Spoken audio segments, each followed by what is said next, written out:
अधिक से अधिक संख्या में कथा पंडाल में उपस्थित होवें और पूज्य व्यास जी महाराज को मुखारविंद से भक्त से भगवान की परम पावनी कथा का रसपान करें। जय श्री राम, जय श्री राधे श्याम। आइए हम सभी पूज्य व्यास जी महाराज के सानिध्य में चलेंगे और भगवान के मंगलमय कथा का रसपान करेंगे। श्रीमद् नारायण।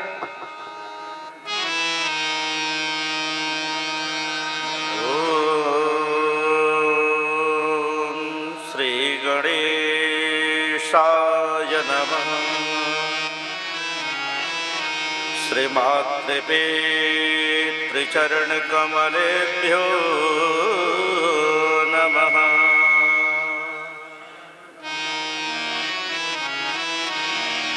श्रीवेदपुरुषाय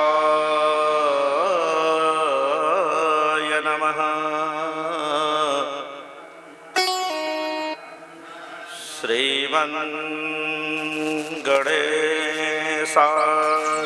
श्रीमन्गणेशाधिकाराय नमः। ध्येयं सदा परिभवगजनमभीष्टदोहम् तीर्थास्पदं शिवविरन् चिन्तितं शरण्यम्। प्रेत्यार्तिहं प्रणतपाल भवाब्धिपूतं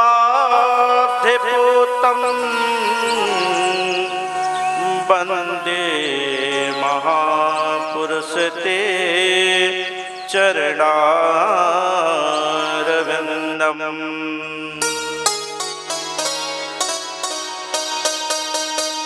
बंसी विभूषितकरा नवनीरदाभा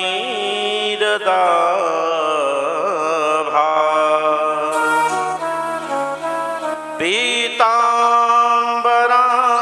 तरुणबिम्ब फलाधरोष्ठा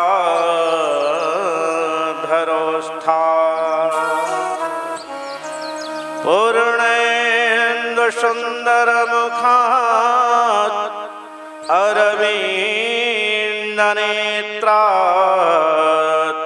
कृष्णात् परम किमपि त्वयहं न जाने। सीतानाथ समारभ्य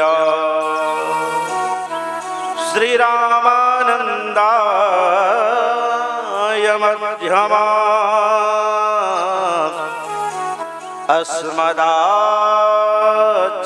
अस्मदाचार्यपर्यन्ता वन्दे गुरु परम्परा।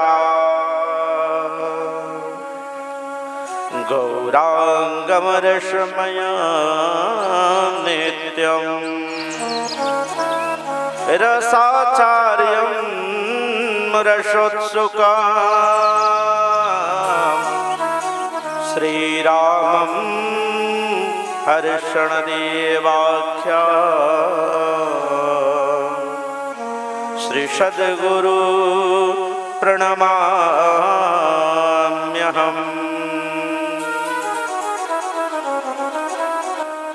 जय जय श्री राधा रमण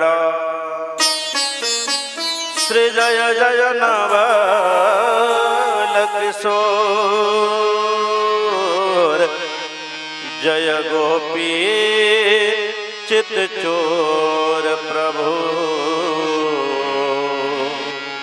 जय श्री माखन चोर जय जय माखन चोर। बोल वृंदावन बिहार लाल की, सत्य सनातन धर्म की, भागवत महापुराण की, यज्ञ नारायण भगवान की, भारत माता की, अपने अपने माता पिता की, अपने अपने सगुरु भगवान की जय जय श्री राधे श्याम।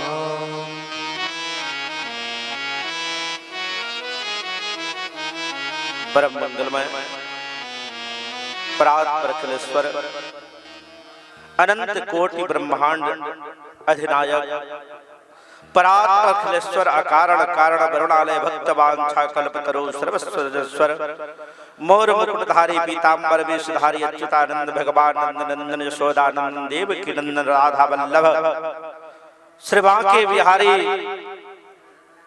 श्री बालकृष्ण भगवान के पावन श्री चरणों में इस दास महर्षि विप्रेंदु का कोट नमन अर्पण स्वीकार हो। तत्पश्चात इनकी शक्ति आदि शक्ति जगत जननी मैया पाराम्बा राजराज श्री त्रिपुर सुंदरी कात्यायनी स्वरूपा मैया राधा रानी के भी चरणों में इस दास का कोट नमन अर्पण स्वीकार हो। तत्पश्चात इस विशाल आयोजित हुए श्री महाविष्णु सह प्राण प्रतिष्ठा महायज्ञ के अधिष्ठात्र देवता एवं यज्ञ के माध्यम से आवाहित स्थापित ब्रह्मांड के समस्त देवी देवता गण जिनके परम पावनी प्रांगण में इस यज्ञ का आयोजन हुआ है, वैसे परम कृपालु दयालु श्री ठाकुर जी महाराज के भी चरणों में इस दास का कोट नमन अर्पण स्वीकार हो। तत्पश्चात इस क्षेत्र के अधिपति देवता एवं परम पूज्य हम सबके अभिभावक सदगुरु महाराज श्री श्री 1008 अनंत विशिष्ट संत शिरोमणि श्री विश्वंभर दास जी महाराज के भी पावन चरणों में इस दास का कोट नमन अर्पण स्वीकार हो। तत्पश्चात इस मंदिर के महंत जी अर्थात बैरागी जी महाराज के भी पावन चरणों को एक बार वंदित करते हुए इस यज्ञ के समस्त आचार्य एवं विद्वत मंडली के भी पावन चरणों में इस दास का कोट नमन अर्पण स्वीकार हो। तत्पश्चात श्रीमद् भागवत ज्ञान यज्ञ के माध्यम से आवाहित स्थापित समस्त देवी देवता गण संत गण ऋषि गण समस्त साधु गणों के साथ सभी अभिभावकों के पावन चरणों में भी इस दास का कोट नमन अर्पण स्वीकार हो। तत्पश्चात इस महाविष्णु सह प्राण प्रतिष्ठा महायज्ञ के समस्त अधिकारी पदाधिकारी गण जिसमें विनय तिवारी जी, बागेश्वरी नाथ तिवारी जी, बैजनाथ तिवारी जी, उपेंद्र मिश्रा जी, दिनेश मिश्रा जी, अशोक मिश्रा जी, रविंद्रनाथ मिश्र जी, हरिश्चंद्र तिवारी जी, वीरेंद्र तिवारी जी, दिनेश तिवारी जी, शिवप्रकाश तिवारी जी, ब्रजकिशोर दुबे जी, गुड्डू राय जी, हरे राम दुबे जी और आज की इस कथा के मुख्य आगत अतिथि आप हैं मान्यवर श्री धनंजय मिश्रा जी, जो आप यहीं के बगल के रहने वाले हैं। आप मार्केटिंग ऑफिसर देवरिया से चल के आए। आप सबों को भी एवं समस्त धर्मानुरागी धर्म प्रेमी छत्रवासी नगर निवासी माताएं बहनों, भगवत भक्तजनों, भगवान की कथा में रसावगाहन करने वाले, भगवान के कीर्तन में डुबकी लगाने वाले, गोता लगाने वाले भगवान के प्यारे गणों, छोटे छोटे बाल गोपालों, देश के नवीन युवा कर्णधार मेरे साथियों, दूर दूर यत्र तत्र अन्यत्र से कथा श्रवण करने आ रहे भगवान की कथा के रसिक प्रेमियों, दूर दूर तक ध्वनि विस्तारक यंत्र के माध्यम से हमारी आवाज जहां तक पहुंच पा रही हो, आप सभी समस्त श्रोता बंधुओं को भी मेरे तरफ से इस यज्ञ के तीसरे दिन और कथा के दूसरे दिन कथा प्रारंभ करने के पहले एक बार जय श्री राधे प्यारे, जय श्री राधे, जय श्री राधे। और जैसे कि परंपरा है हमारी, हम अपनी मन और वाणी दोनों को पवित्र करने के लिए भगवान के नाम का आश्रय लेते हैं। आइए उन्हीं आश्रय को लेते हुए हम लोग कथा में प्रवेश करें। आगे ठाकुर जी की जैसे कृपा होगी हम लोग कथा में आगे बढ़ेंगे। मेरे प्यारे सब लोग हाथ उठा के ताली अवश्य बजाइएगा। आप लोग एक बात बड़ी कान खोल के सुन लीजिएगा। लोगों को लगता है, भक्तों को लगता है कि बाबा लोग ऐसे ही ताली बजवाते रहते हैं। इसके पीछे का कारण भी जानो मेरे प्यारे। ताली क्यों बजाई जाती है पता है आपको? किसी को पता हो बताओ? आखिर ताली आप क्यों बजाते हो? कुछ तो मिलता होगा ना। बिना मिले तो दुनिया में कोई काम ही नहीं होता है। बिना फायदा का कोई काम करता है वो। तो इस ताली बजाने का क्या फायदा है, जरा इसको भी हम जान लेते हैं। ताली बजाने का कुछ धार्मिक फायदा भी है जो सीधे सीधे विज्ञान से सम्मत है। चिकित्सा की एक प्रणाली होती है जिस प्रणाली का नाम है एक्यूप्रेशर चिकित्सा। आपने सुना होगा। उसके जितने जानकार डॉक्टर होते हैं ना, पता है क्या करते हैं? हमारे शरीर में बहुत सारी नसें हैं। ये डॉक्टर हमारे नसों को धीरे धीरे दबाते दबाते आते हैं और इनको ला करके हमारे पैर के तलवे जो होते हैं यहाँ, और कुछ बोर्ड जैसे हमारे यहाँ बिजली का जो मेन बोर्ड लगाया जाता है ना, वैसे ही हमारे हाथ में मेन बोर्ड है। और यहाँ ला करके एक्यूप्रेशर करने वाला जो डॉक्टर होता है, जो चिकित्सक होता है, वो यहाँ ला के दबाता है तो हमारे जीवन की कुछ बीमारियां समाप्त हो जाती हैं। हमारे जीवन में बहुत सारी बीमारियां हैं जो केवल एक्यूप्रेशर से ही ठीक हो। तो जब हम ताली बजाते हैं ना, तो ताली में भगवान के नाम के साथ जब घर्षण होता है तो जो ये पॉइंट होता है जहां डॉक्टर दबाते हैं अपने आप दब जाता है, और जब दब जाता है तो कई बीमारियां हमारे जीवन में नहीं आती हैं। बोलो राधे राधे। और दूसरा कारण भी सुन लो। भगवान के नाम के साथ ताली इसलिए भी बजाना चाहिए क्योंकि भगवान ने हाथ हमें किसी को लूटने के लिए नहीं दिया। भगवान ने हाथ दी है सत्कर्म करने के लिए मेरे प्यारे। और सत्कर्म कैसे होगा? सत्संग कैसे होगा? सत्कर्म कैसे होगा?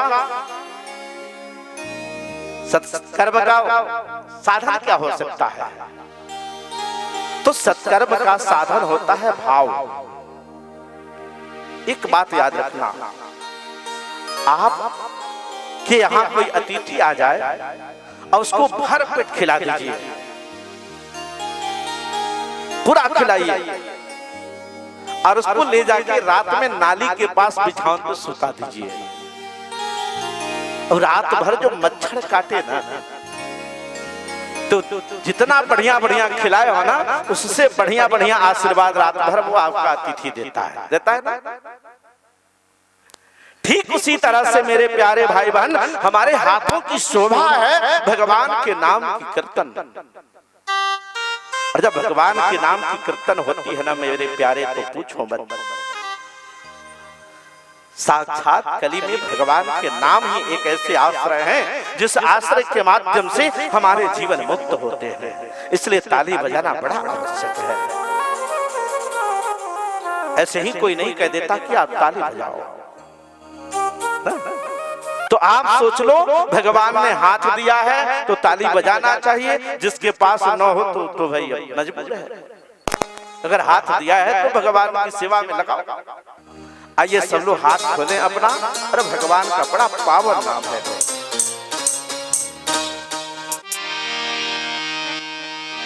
गोविंद मेरो है, गोपाल मेरो है, गोविंद मेरो है, गोपाल मेरो है, गोविंद मेरो है, गोपाल मेरो है, गोविंद मेरो है, गोपाल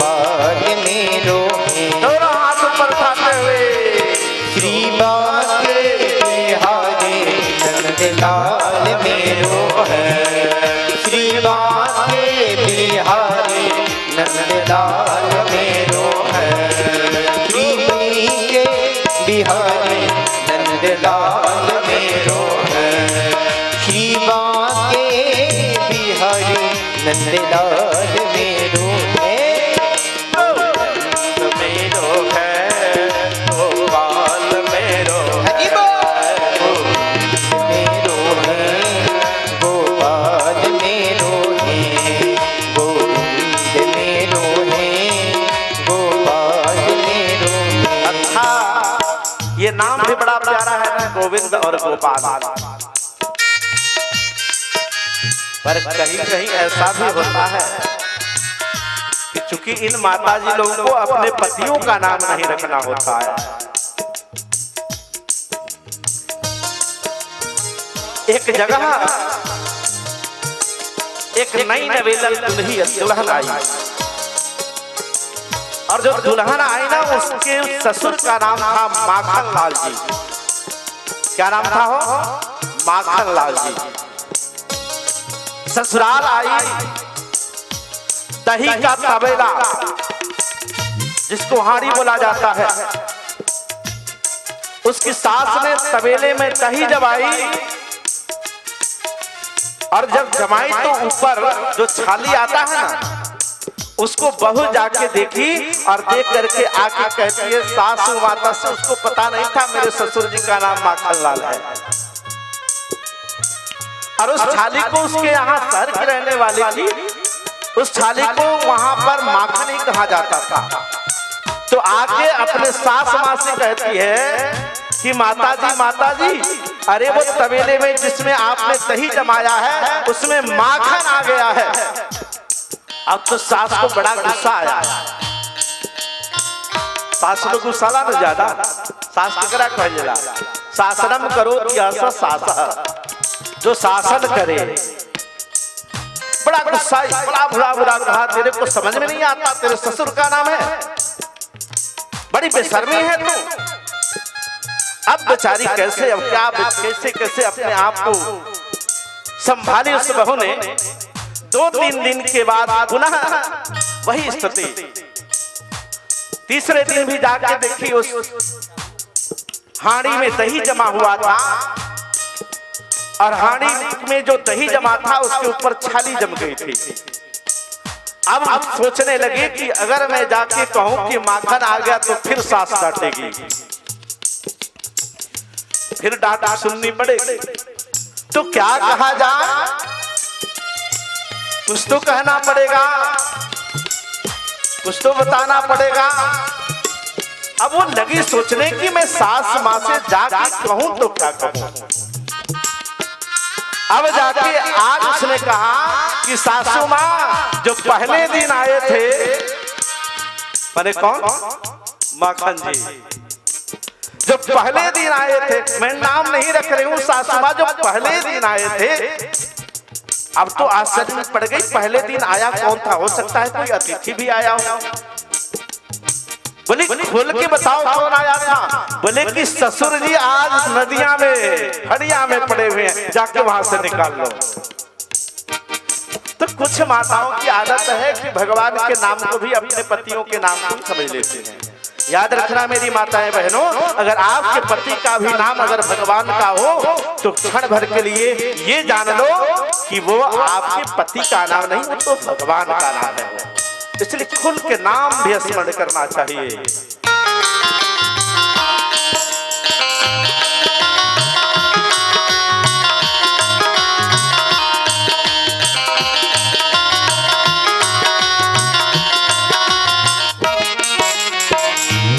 श्री बांके बिहारी नंदलाल मेरो है, श्री बांके बिहारी नंदलाल ताली बजाते हुए भगवान ने जिनको सुंदर दो हाथ दिया हो, नहीं दिया हो तो भाई क्षमा है। हम प्रार्थना करेंगे हम अपने ठाकुर जी से कि अगले जमाने में हाथ जरूर देना, पर अभी जिनको हाथ है उसका तो सदुपयोग करो। मुरली के बजिया घनश्याम मेरो है, मुरली मेरो है, गोविंद मेरो है, गोपाल मेरो है, गोविंद मेरो है, गोपाल मेरो है, गोविंद मेरो है, गोपाल मेरो है, गोविंद मेरो है, गोपाल मेरो है। श्री बाके बिहारी नंदलाल मेरो है, श्री बाके बिहारी नंदलाल मेरो है, गोविंद मेरो है, गोपाल मेरो है, गोविंद मेरो है, गोपाल मेरो है, गोविंद मेरो है, गोपाल मेरो है, गोविंद मेरो है, गोपाल मेरो है। भागवत महापुराण की जय भारत माता की जय यज्ञ नारायण भगवान की जय जय जय श्री राधे। श्याम।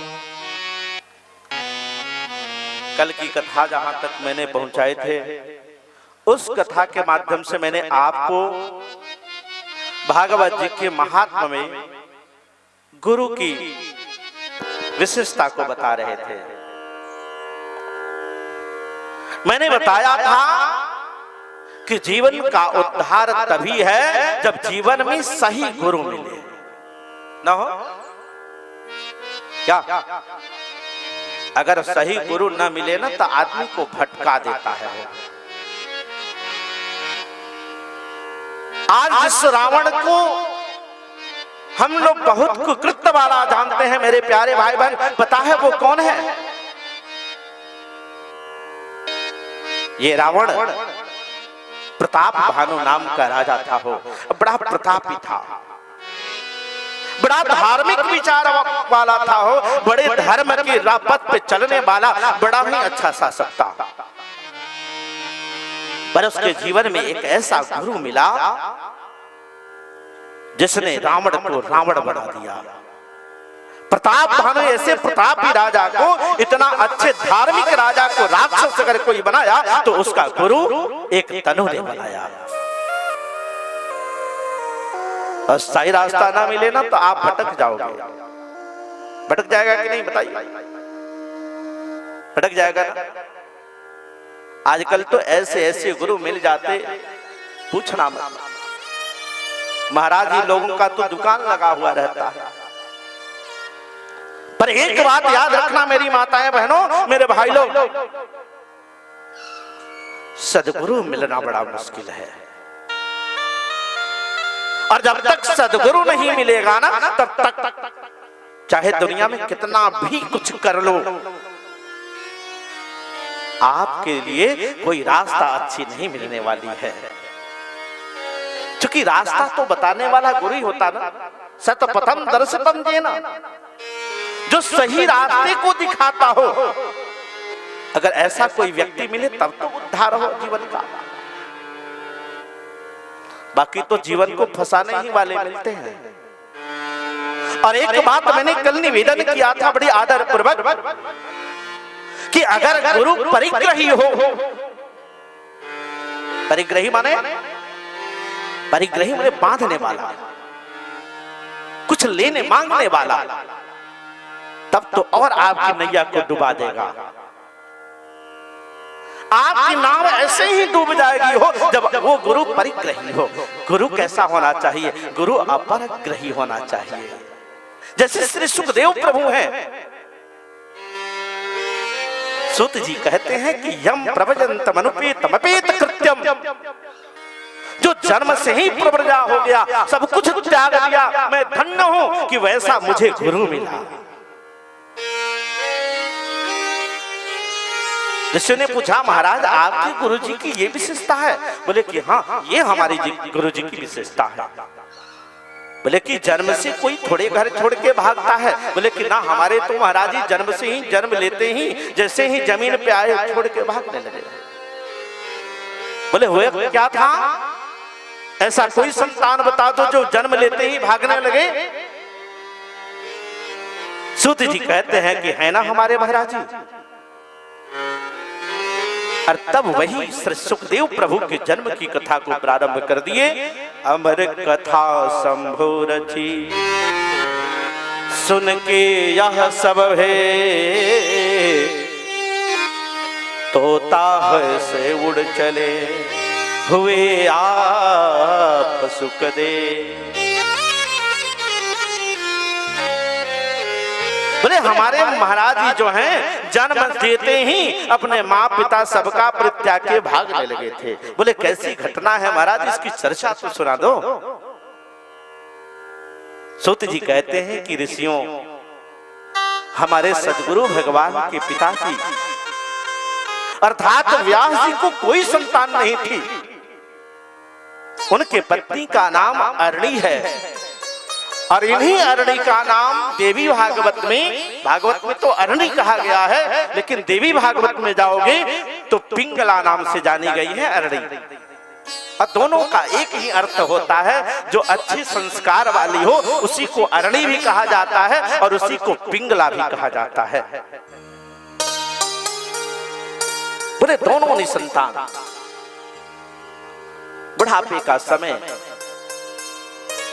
इधर एक दिन अरणी भगवती तपस्या करने लगी भगवान की कि हे प्रभु, आज तक मैं निसंतान हूं, कुछ तो कृपा करो। और उसी समय की घटना है कि हमारे प्रभु भूत भावन भगवान आशुतोष भोले बाबा कैलाश पे बैठे हुए थे, मैया सती वहां बैठी थी। मां सती आज आग्रह करती है कि प्रभु मैंने सुना है आपको अमर कथा आती है। बाबा कहते हैं कि देवी निसंदेह मुझे कथा ये आती है। सती कहती हैं कि प्रभु तो मैं निवेदन करूं कि ये कथा मुझे सुना दो। भोले बाबा ने कहा कि मैं देवी आपको कथा तो सुनाऊंगा, पर शर्त ये होगा कि कैलाश पे आपके और हमारे सिवा अन्य कोई नहीं हो।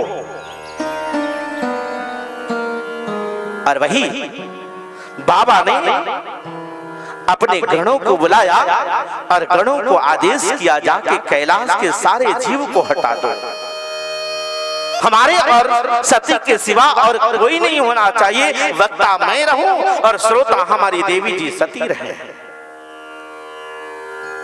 गणों ने आके सारे कैलाश को देखा, कोई जीव नहीं था। एक जगह एक सूगे का टूटा हुआ अंडा दिखा। इनको लगा कि इसमें तो जीव होगा नहीं। सुजा के बाबा को जहाज छोड़ के निवेदन किया कि हे बाबा, आप निसंकोच कथा सुनाइए, हम लोग भी यहाँ से प्रस्थान कर जाते हैं। बाबा ने अपनी आंखें बंद कर ली। मैया नीचे बैठी थी, बाबा एक शिला पे बैठ के आज अमर कथा प्रारंभ कर दिए। 10 स्कंद की कथा हो गए मेरे प्यारे भाई बहन। 11वें स्कंद की कथा जब ही बाबा ने प्रारंभ की, अचानक मां सती सोने लगी और जब सोने लगी तो कथा में हुंकारी भरने वाला कोई नहीं बचा। जैसे आप भी कोई बात किसी से कहिएगा ना, बीच में हाँ हाँ कहने वाला है तभी तक बात आप कहिएगा, नहीं कहने वाला हो तो आदमी बात वही बंद कर देता है। बोलो राधे राधे, जोर से बोलिए राधे राधे।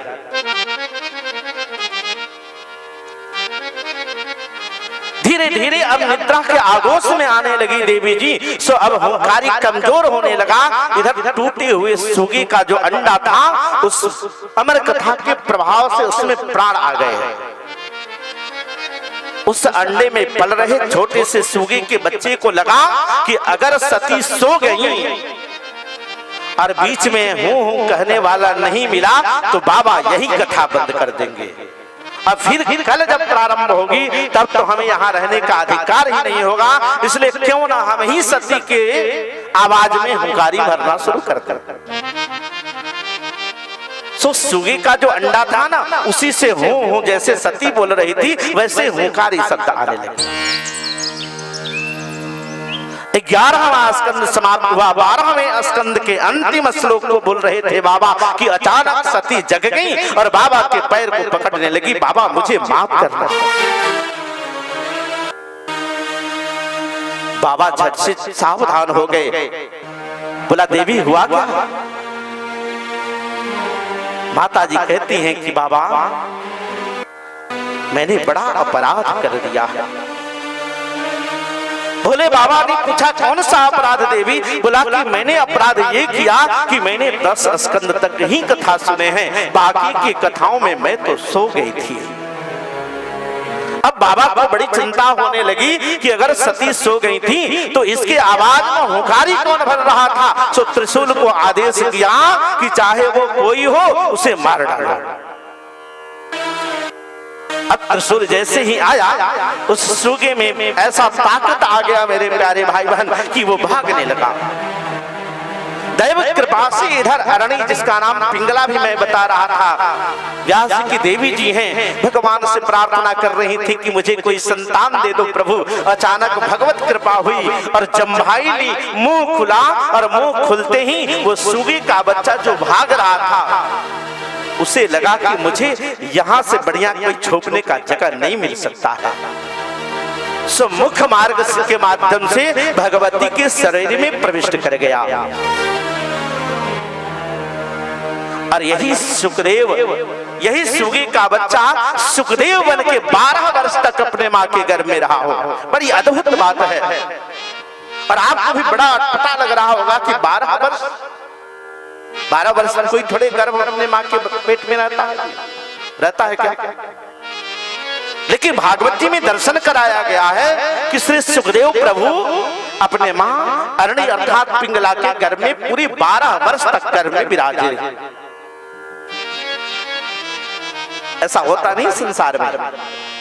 तो पूछो इसका मतलब क्या है? भागवत आसान विषय नहीं होती है मेरे प्यारे भाई बहन। चूंकि भागवत जी में दर्शन कराया गया है कि विद्यावताम भागवते परीक्षितः, असली विद्वानों की परीक्षा भागवत जी में होती है। यह आध्यात्मिक विषय है, बड़ी अध्यात्म इसमें है। हो एक एक शब्द में अध्यात्मिकता भरी हुई है भागवत जी में। 12 वर्ष की बात कही गई है, पता है क्यों? क्योंकि 12 स्कंद ही इस भागवत में होती है। भागवत में स्कंद कितने हैं? 12। और 12 स्कंद की कथा जो सुखदेव जी ने सुना था तो एक एक स्कंद के लिए एक एक वर्ष का वर्णन किया है शास्त्रों ने। 12 वर्ष के ये सुखदेव जी महाराज अपने माँ के पेट में जब थे ना, माँ के पेट में अब पीड़ा बढ़ती जा रही थी। माँ रोज प्रार्थना कर रही थी कि तू बाहर निकल जा। गर्भ अंदर से आवाज देता था कि मुझे बड़ा आराम है, मुझे यहीं रहने दे। एक दिन व्यास से जाकर पिंगला ने अरणी ने कहा कि हे प्रभु, पहले तो कोई गर्भ नहीं आ रहा था और आया तो आज पूरा 12 वर्ष बीत गया है। अब तो मेरे शरीर में बड़ी पीड़ा होने लगी है, अब तो हमारे प्राणांत हो जाएंगे। अब आप ही कोई उपाय करो कि ये गर्भ से बाहर जाए। सो व्यास जी ने भगवान से प्रार्थना करने लगे कि हे प्रभु, मेरे देवी जी की रक्षा करो। वही भगवान सूक्ष्म रूप धारण करके पिंगला भगवती के गर्भ में विराजमान होते हैं मेरे प्यारे भाई बहन। और वहां जब जाते हैं तो जाकर सुखदेव जी से कहते हैं कि बेटा तू गर्भ से बाहर जा। सुखदेव जी ने हाथ जोड़ा और भगवान से कहते हैं कि हे प्रभु, मैं बाहर नहीं जा सकता। भगवान कहते क्यों? सुखदेव जी कहते हैं कि प्रभु, मैं यहाँ बड़े आराम से जी रहा हूं। भगवान ने कहा कि बेटा यहाँ आराम, माता जी का जहाँ गर्भाशय माताओं का होता है ना, चारों तरफ मल मूत्र का गठरी होता है। बोले कि इन मल मूत्र के गठरियों से निकलने वाले कीड़े तुझे काटते होंगे, क्या वेदना नहीं होती है? दर्द नहीं होता है तेरे को? सुखदेव जी कहते हैं कि हे प्रभु, ये कीड़े बहुत छोटे कीड़े हैं। संसार में मनुष्य रूपी कीड़ा जो आपने बनाया है, इन कीड़ों से तो ये कीड़े छोटे ही हैं। पता है मनुष्य को कीड़ा क्यों कहते हैं सुखदेव जी? क्यों कहते पता है? क्योंकि इन मनुष्यों में लोभ लालच इतनी बढ़ जाती है मेरे प्यारे भाई बहन, इतनी अहंकार, इतना घमंड बढ़ जाता है मेरे प्यारे कि ये इंसान जो है ना, ये पशुवत व्यवहार करने लगता है, पशु के समान हो जाता है। सुखदेव जी कहते हैं कि प्रभु मुझे बड़ा आनंद आ रहा है, आपका बनाया हुआ मनुष्य रूपी जो कीड़ा है उसके डंक को हम नहीं सह सकते, इसलिए हम बाहर नहीं जाएंगे। हमें बड़ा आनंद है, हमें यही रहने दो। भगवान ने भांति भांति से बातें बताई। हे सुखदेव तू बाहर निकल जा, तेरी मां मर जाएगी। सुखदेव जी कहते हैं काहे का मां प्रभु, कैसी मां? न जाने कई बार मेरी बेटी बन के आई होगी, आज एक बार इसके गर्भ में मैं आ गया तो ये मेरी मां। भगवान कहते सुखदेव ऐसा ना बोलो, ये तेरी मां है। सुखदेव जी ने कहा कि प्रभु ये माया और बंधन के ये रिश्ते और के बंधन में मत बांधो मुझे इन रिश्तों में नहीं बंधना है, इसलिए तो मैं बाहर नहीं जाना चाहता। बाहर आए तो आदमी रिश्तों के बंधन में बंध जाता है ना जी। अच्छा आपका बेटा चाहे कि हमको साधु बनना है तो बनने दीजिएगा। माता जी लो आप बताओ, साधु बनना आपको पसंद है बच्चे का? और साधु नहीं बनाओगे तो अत्याचारी बनाओगे। यही तो दुर्भाग्य है हमारे भारतवर्ष के माताओं का। अगर साधु नहीं बनाओगे तो क्या बनाओगे? आज की तरह आज के जो बच्चे पैदा कर रहे हो, अगर आप साधु पैदा कर दिया ना, पता है क्या होता है? लिखा है कि 10 पराम 10 पुरबान मध्य एवं कल्याण का 21 पीढ़ी तक आपकी तर जाती है। लेकिन दुर्भाग्य है कोई माँ साधु बनाना ही नहीं चाहती बच्चों को। और साधु नहीं बनाओगे तो ऐसे ही अत्याचारी बेबिचारी दुष्कर्मी पैदा होंगे। बच्चों का थोड़े दोष होता है जी। मैं आगे बताऊंगा बच्चों के ऊपर किसका प्रभाव ज्यादा होता है। सुखदेव जी कहते कि हम नहीं जाना चाहते, यही मुझे बड़ा सुख है, बड़ा आनंद है। सुखदेव जी कहते हैं कि प्रभु आपको पता भी है जन्म लेना और मरना ये कितना दुर्भाग्य का विषय है, कितना गलत चीज है, इसमें बड़ी वेदना होती है ना। जन्म लेना मरना दोनों समय बड़ा कष्ट है, पर इतना ही बस इतना जान लो मेरे प्यारे कि न तो जन्म के समय उतनी ज्ञान रहती है और न मरने के बाद भी आदमी समय निकाल के जी लेता है। अगर जी लेता ना तो फिर भगवान से प्रार्थना यही करता कि हे प्रभु मुझे जन्म ही नहीं देना ताकि मृत्यु न हो। अरे जन्म मरता असह दुख होई, जन्म मरता असह दुख होई, जन्म मरता असह दुख होई। मरम जा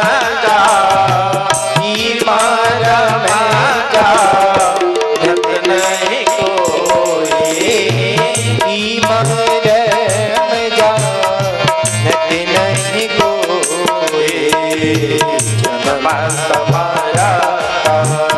असह दुख होई, जन्म मरता असह दुख होई। मरम जा गत नहीं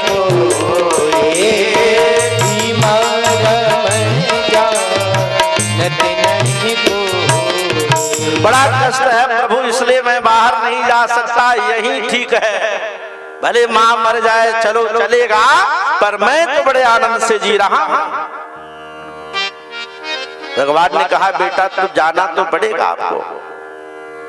सुखदेव जी कहते हैं सही थोड़े भेज दीजिएगा, हम नहीं जा सकते प्रभु, हमें तो बड़ा आनंद यहाँ आ रहा है, आपकी माया और मोह से बचा हूं और मुझे मत पढ़ाओ प्रभु ज्यादा, मैं आपके सारे मायावी विद्याओं को जानता हूं प्रभु। भगवान ने पूछा क्या जानते हो मेरे बारे में सुखदेव? सुखदेव जी कहते हैं कि प्रभु मुझे पता है आप जादूगर हो। कैसे हो?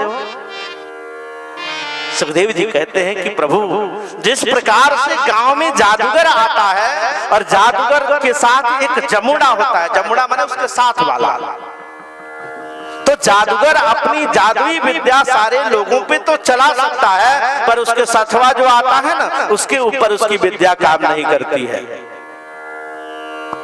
सुखदेव जी कहते हैं कि प्रभु आप जादूगर हो, जैसे जादूगर अपनी जादुई विद्या से आकर के गांव के लोगों को डमरू बजा के इकट्ठा करता है, और जब इकट्ठा हो जाता है आदमी, पहले तो ज्यादा जादूगर आते थे, अब गांव में कम आते हैं।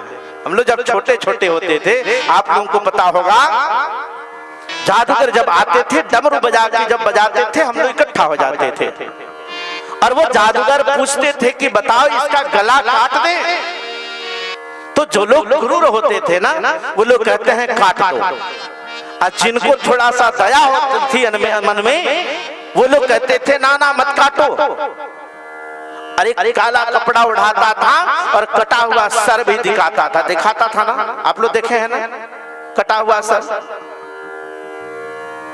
कटा हुआ सर देखे हो ना, जादूगर दिखाता है। तो सुखदेव जी कहते हैं कि प्रभु जिस प्रकार से जादूगर अपनी जादुई विद्या से, अच्छा एक बात बताओ, सबको पता है ना कि कटा हुआ आदमी फिर जी के कहां से आएगा, लेकिन हम लोगों को जादुई विद्या पर इतना विश्वास है कि कटा हुआ सर भी देख लेते हैं, और बाद में ये भी विश्वास कर लेते हैं कि इसने अपने मंत्र के प्रभाव से इसको जोड़ भी दिया है ना ऐसा।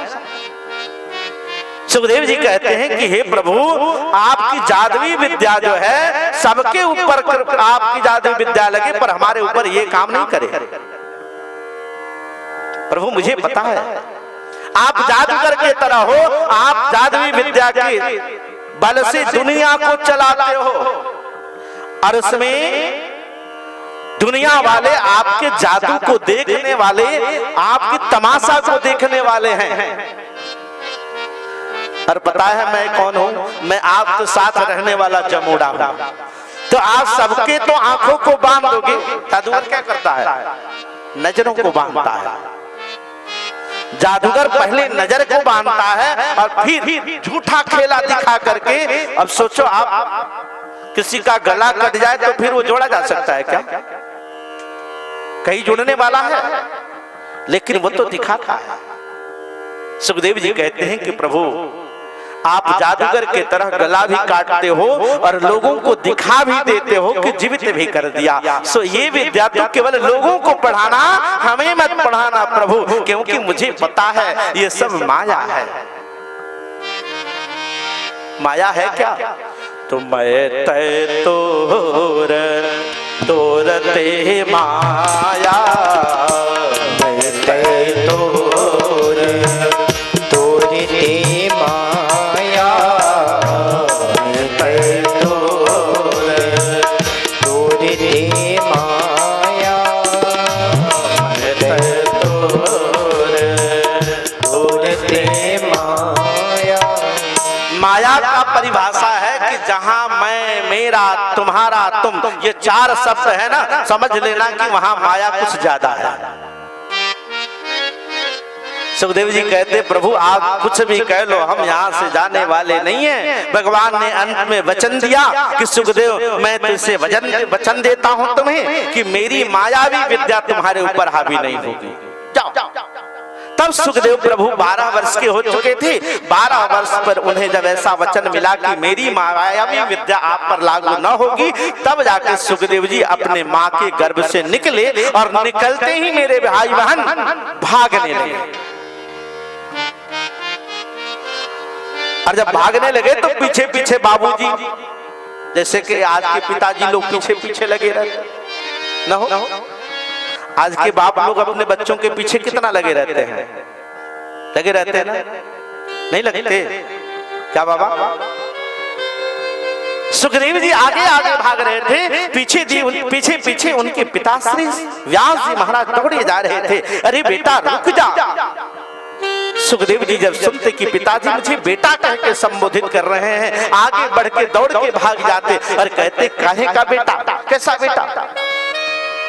ए व्यास जी आप मुझे बेटा कह रहे हो? और व्यास जी अपना नाम सुने तो आश्चर्य में पड़ जाए कि मैंने कैसे बेटा पैदा कर दिया जो मेरा नाम लेता है। बोलो राधे राधे। आपका बेटा आपका नाम लेने लगे, आपको अच्छा लगे?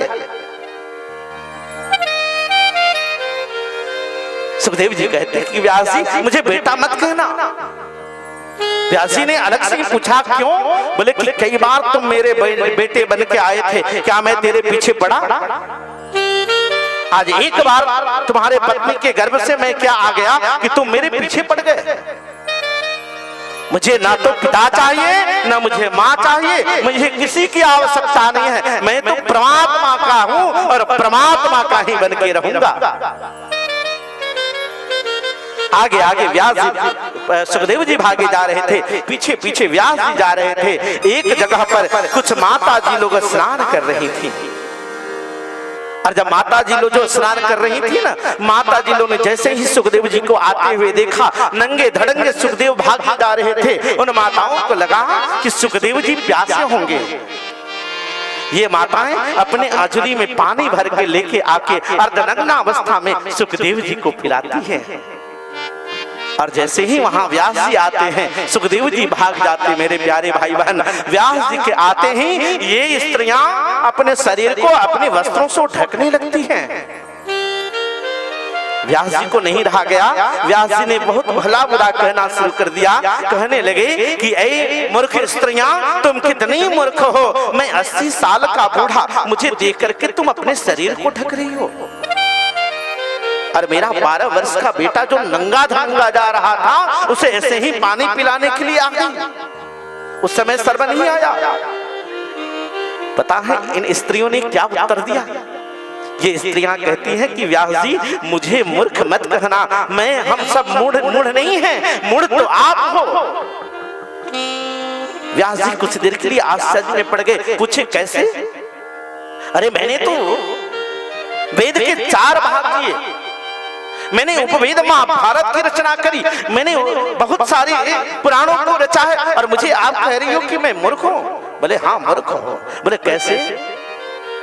ये देवियां कहती हैं कि हे व्यास जी, आप अगर सही में समझदार होके थे तो एक बेटा पैदा करके इतना बेटा बेटा हाय बेटा क्यों पड़ जाते, और आप मुझे मूर्ख कहते? कहां से हम आपको मूर्ख रखते, तो बताओ तो। स्त्रियां कहती हैं कि हे व्यास जी, पता है आपके सामने हमें कपड़ों से अपने शरीर को क्यों ढकना पड़ रहा है? इसलिए ढकना पड़ रहा है क्योंकि आप में भेद बुद्धि है, अंतर करने की बुद्धि है। आप स्त्री और पुरुष समझते हो, आपका बेटा न तो स्त्री जानता है और न पुरुष जानता है, बस वो एक ब्रह्म को जानता है, और जो केवल ब्रह्म को जानता है उसमें विकार ही कहाँ होने वाला है। और जब विकार नहीं है, जो भेदभाव ही नहीं जानता हो, उसके लिए कपड़े की क्या आवश्यकता है? न हो कपड़ा की आवश्यकता तो तब न है जब भेदभाव है।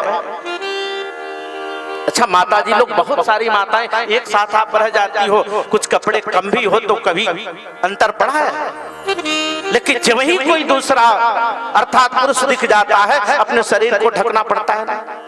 क्यों? क्योंकि वहां भेद बुद्धि है। ये देवियां कहती हैं कि हे व्यास जी, भले ही आपने बहुत बहुत बड़ी रचना कर डाली हो, पर आपके अंदर आज भी भेद बुद्धि है। आज भी आप स्त्री और पुरुष दोनों अलग अलग समझते हैं, इसलिए आपके साथ ऐसा व्यवहार करना पड़ रहा है। आगे सुखदेव जी आगे भागे जा रहे थे, एक जगह पेड़ों को देखा। श्री व्यास जी ने सुखदेव के चरणों को छू रहे थे। पेड़ झुक झुक के जिस रास्ते से सुखदेव जी जा रहे थे, सुखदेव जी के चरणों को छू रहे थे। व्यास जी जब जाएं तो पेड़ खड़े हो जाए। व्यास जी को बड़ा गुस्सा आया, पेड़ों को कहने लगे तुम कितने जड़ हो, मेरा बेटा जो मेरी बात नहीं मानता है, मेरे बेटे का चरण छू के आशीर्वाद ले रहे हो, और मेरी ऐसे बुद्धिजीवी व्यक्ति के सामने तुम उदंड के तरह खड़े हो जाते। पेड़ों ने भी बड़ा सुंदर उत्तर दिया।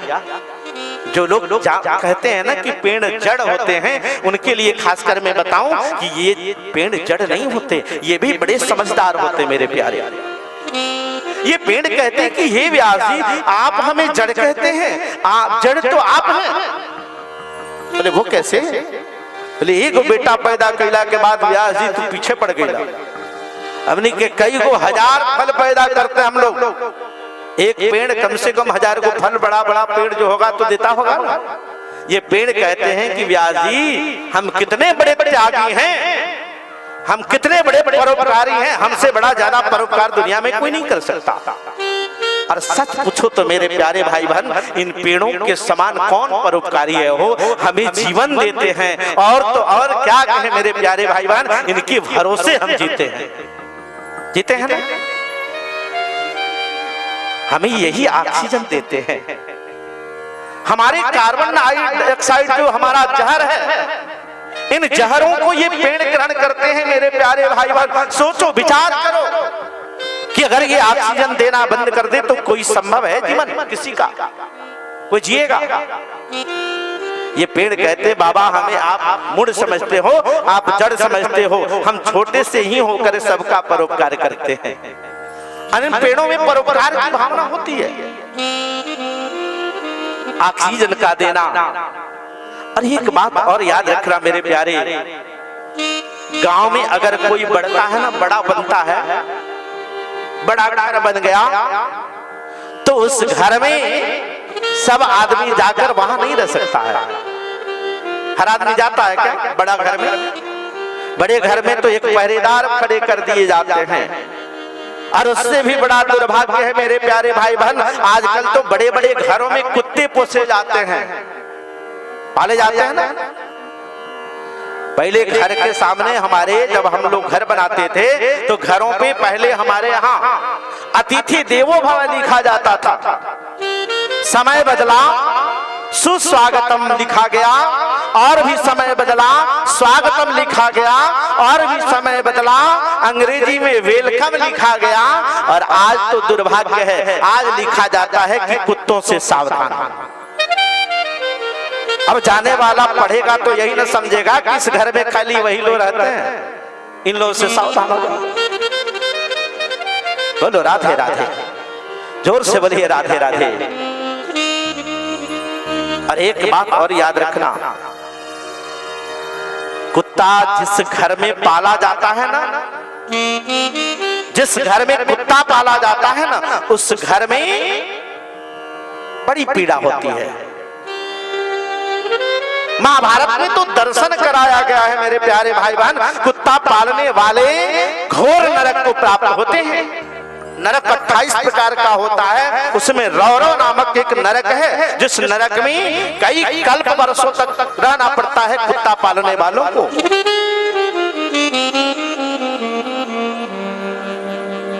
बड़े घर बनाने वाले, उनके घर में कोई जाके बैठ नहीं सकता है, लेकिन छोटा भी पेड़ हो ना, उसके छांव में, वो छांव न तो किसी के लिए भेदभाव करता है, न जाति देखता है, न धर्म देखता है मेरे प्यारे भाई बहन, सबको अपने छांव में बैठा लेता है, बैठाता है ना। और छोड़ दो, ये असंख्य फल पैदा करते हैं हो। हम लोग एक दो बेटा पैदा करके बच्चों के चक्कर में पड़ के अपनी जिंदगी को बर्बाद कर लेते। क्या होता है, क्या पाए हो आप?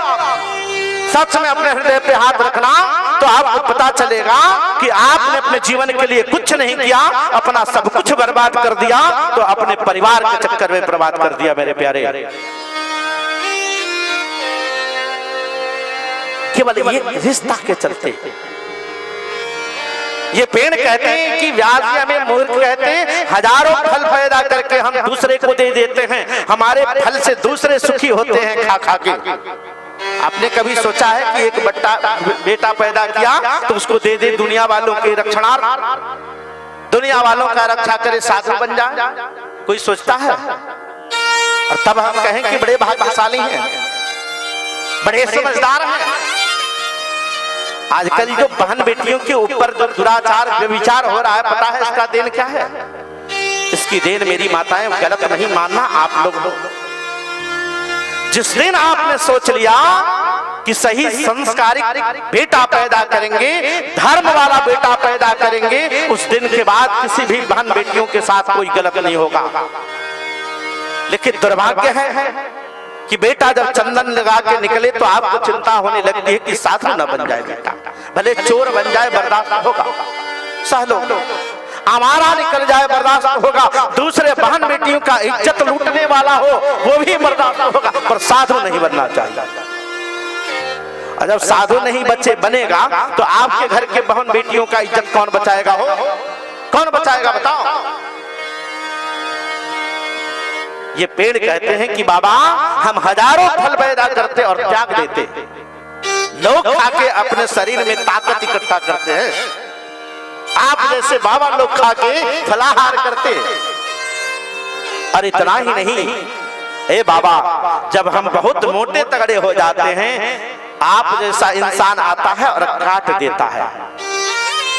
जब पेड़ मोटा जाला तो कटाला नो, और काट के भी हम जब जाते हैं तो वहां भी आपकी रक्षा करने के लिए जाते हैं, आपके घर के बहन बेटियों का इज्जत बचाते हैं।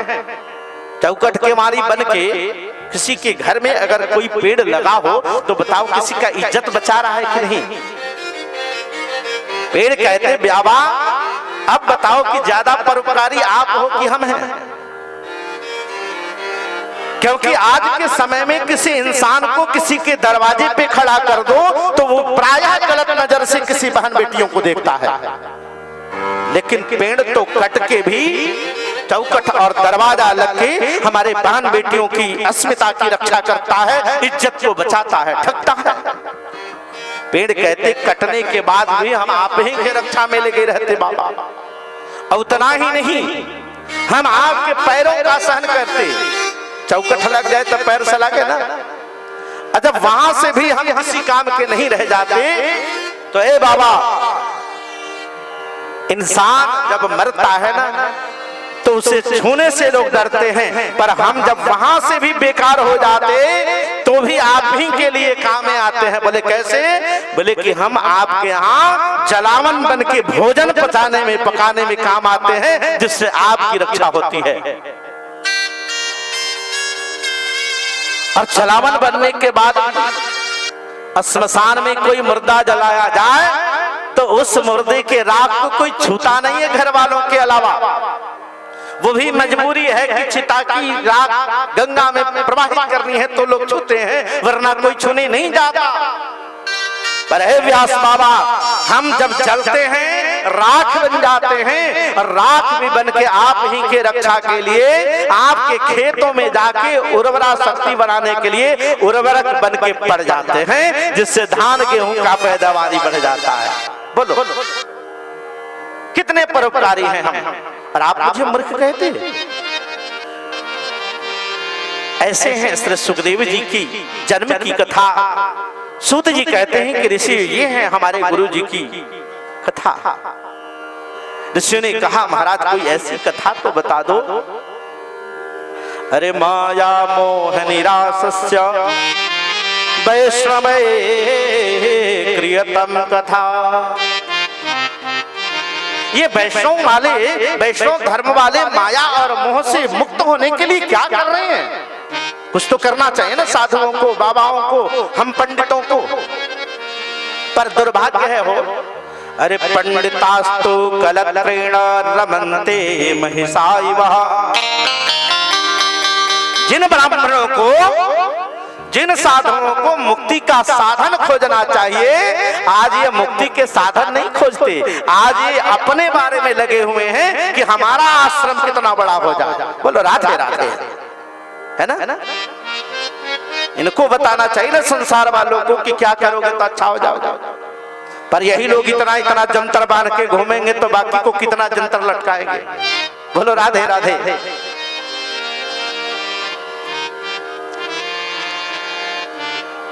सूत जी कहते हैं कि ऋषियों ध्यान से बैठ जाओ, हम एक कथा सुनाने जा रहे हैं। और जब कथा की बात आई तो कहते हैं कि ऋषियों एक समय की बात है कि जब हमारे महाराज जी अर्थात सुखदेव जी महाराज परीक्षित को कथा सुनाने वाले थे। सुखदेव जी बैठे ही थे कि अचानक देवताओं ने स्वर्ग लोक से देख लिया कि सुखदेव जी कथा सुनाने वाले हैं परीक्षित को। और वहां बैठे देवता लोग आपस में विचार करने लगे कि कथा तो हम लोगों को भी सुननी चाहिए। सो ये देवताओं ने क्या किया कि स्वर्ग लोक से अमृत का घड़ा लिया और लेके सीधे चले आए सुखदेव प्रभु के पास, हमारे गुरु जी के पास, और हाथ जोड़ के सुकम नत्वान् बदन सर्वे स्वकार्य कुशलासुरः अपना कार्य बनाने वाले में ये देवता बड़े ही निपुण होते हैं अपना कार्य बनाने में। ये देवता इतने स्वार्थी होते हैं ना, पूछो मत। इन देवताओं को आवश्यकता पड़ी ना मेरे भाई, तो दधीची बाबा के पास जाकर उनका अस्थि तक ले लिया, एक बार भी शर्म नहीं आया। सुत जी कहते हैं कि ऋषियों, ऐसे कार्य को सिद्ध करने वाले देवता लोग वहां पहुंचे और सुखदेव जी को हाथ जोड़ के प्रणाम किया और प्रणाम करके कहने लगे कि हे सुखदेव जी, आप इस अमृत के घड़े को ले लो और लेकर के महाराज परीक्षित को पिला दो। सुखदेव जी सोचने लगे कि आखिर जिस अमृत के लिए देवासुर संग्राम हो गया, इतना भयानक लड़ाई लड़ा गया, इतना आसानी से ये लोग लेके आए कैसे? विचार किया और विचार करके पूछा, ठीक है हम तो ये घड़ा जो है पिला देंगे, अमृत पी लेंगे महाराज परीक्षित, पर बदले में क्या करना पड़ेगा बताओ। तो ये देवता हाथ जोड़ के धीरे से कहने लगे कि हे प्रभु, बदले में हमें आप कथा सुना दो। अब इतना ही सुनना था कि सुखदेव प्रभु मारे गुस्सा में आ गए और क्रोधित होकर आंख लाल लाल करके डांटने लगे देवताओं को। कहने लगे कि क्वा कांचा क्वा मणिर महान, अरे मूर्ख देवताओं, तुम कितने बड़े मूर्ख हो, शर्म नहीं आई आपको? कहां हमारा महान मणि और कहां आपका ये शीशा की तरह ये अमृत, कहां हमारी कथा और कहां ये आपकी अमृत? और डांट के सुखदेव प्रभु ने इन सबको भगा दिया। भाग के जाकर के ब्रह्मा जी को बताया इन लोगों ने कि प्रभु बड़ा अनर्थ हो रहा है, भूलोक पर साधारण से एक राजा परीक्षित को सुखदेव जी कथा सुना रहे हैं, हम लोग जब गए तो हमें भगा दिया। ब्रह्मा जी ने कहा कि भैया 7 दिन की बात है, 7 दिन के बाद हम बताएंगे कि आखिर ऐसा सुखदेव जी ने किया क्यों। और ठीक 7 दिन की कथा जब संपन्न हुए, महाराज परीक्षित के लिए वैकुंठ से विमान आया, तो आते हुए विमान को देख करके ब्रह्मा जी को आश्चर्य हुआ और अपने ब्रह्मलोक में उन्होंने एक तराजू को लटका दिया। और उस तराजू पे मेरे प्यारे भाई बहन, एक तरफ दुनिया के सारे शास्त्र पुराणों को रख दिया और दूसरे तरफ भागवत जी के पुराण को रखा गया। फिर तराजू उठाई गई और जैसे ही उठाया गया, जिधर भागवत जी थे उठ नहीं पाया ब्रह्मा जी के हाथों से। ब्रह्मा जी ने घोषणा कर दी, ये विशेषता है, भागवत बड़ा ग्रंथ है, बहुत अद्भुत ग्रंथ है मेरे प्यारे। सूत जी कहते हैं कि ऋषियों, इसी महात्मा के परंपरा के माध्यम से आज सूत जी ने भक्ति ज्ञान वैराग्य की कथा को प्रारंभ कर डाली। सूत जी कहते हैं ऋषियों, मैं एक वृतांत सुनाता हूँ, ध्यान देके सुनना। बोले एक बार की बात है, नारद जी से परिचय है ना आपको? नारद जी ये देवदूत हैं, देवताओं का खबर इधर उधर करते मेरे प्यारे। नारद जी एक दिन सत्संग के लिए निकले हुए थे और सत्संग के लिए जब नारद जी निकले ना, तो जहां जा रहे थे ना, वहां ऐसा ऐसा दृश्य दिख जाए कि नारद जी की आंख से आंसू आने लगे। ऋषियों ने पूछा, महाराज नारद जी तो संत हैं और उनके आंख में आंसू, संत भी कहीं रोता है? बोले हाँ। बोले क्यों? बोले कि नारद जी इसलिए रो रहे थे क्योंकि नारद जी पूरे दुनिया के हित चाहते थे और दुनिया में आज इतना बड़ा भयानक कुप्रभाव कलियुग ने डाल रखा था कि नारद जी के आंख से आंसू आने लगे। बोला क्या देख लिया था नारद जी ने? बोला नारद जी ने जब रास्ता में यात्रा कर रहे थे सत्संग के लिए, तो वहां जो दृश्य देखा था उसका हम लोग दर्शन करें। तरुणी प्रभुता गे, बड़ी ध्यान से सुनना, ये कथा हर घर की कथा है। हो तरुणी प्रभुता गे, साल को बुद्धिदायक। नारद जी इसलिए रो रहे थे क्योंकि आज देवियां जितनी ब्याह करके घर में आती है ना, बुरा मत मानना मेरी माताएं बहनों, आज विवाह के बाद जितनी देवियां आती हैं घर में, नारद जी देख रहे हैं कि ये देवियां घर में आते ही मालकिन बनना चाहती हैं। क्या मेरी मैया है ना, बानो पतो लो मालिक बने चाहे ना। नारद जी कह रहे, नारद जी की आंख से इसलिए आंसू बह रही है कि नारद जी ने देखा है कि जो देवियां इतनी श्रद्धा और विश्वास के साथ घर में दुल्हन बना के लाई गई हैं, ये देवियां घर में आते ही अपना चलावा शुरू। आए 2-4 दिन क्या हुआ कि मालकिन शुरू।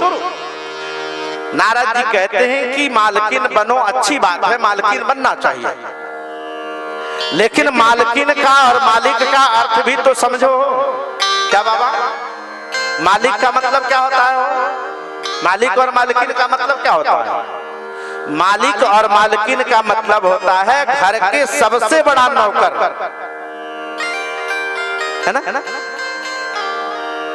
पर किसी बहू को कहा जाए तो कोई मानेगा? नारद जी कहते हैं मालकिन बनो, अच्छी बात है, मालकिन बनना चाहिए, पर मालकिन के लायक बनो भी तो।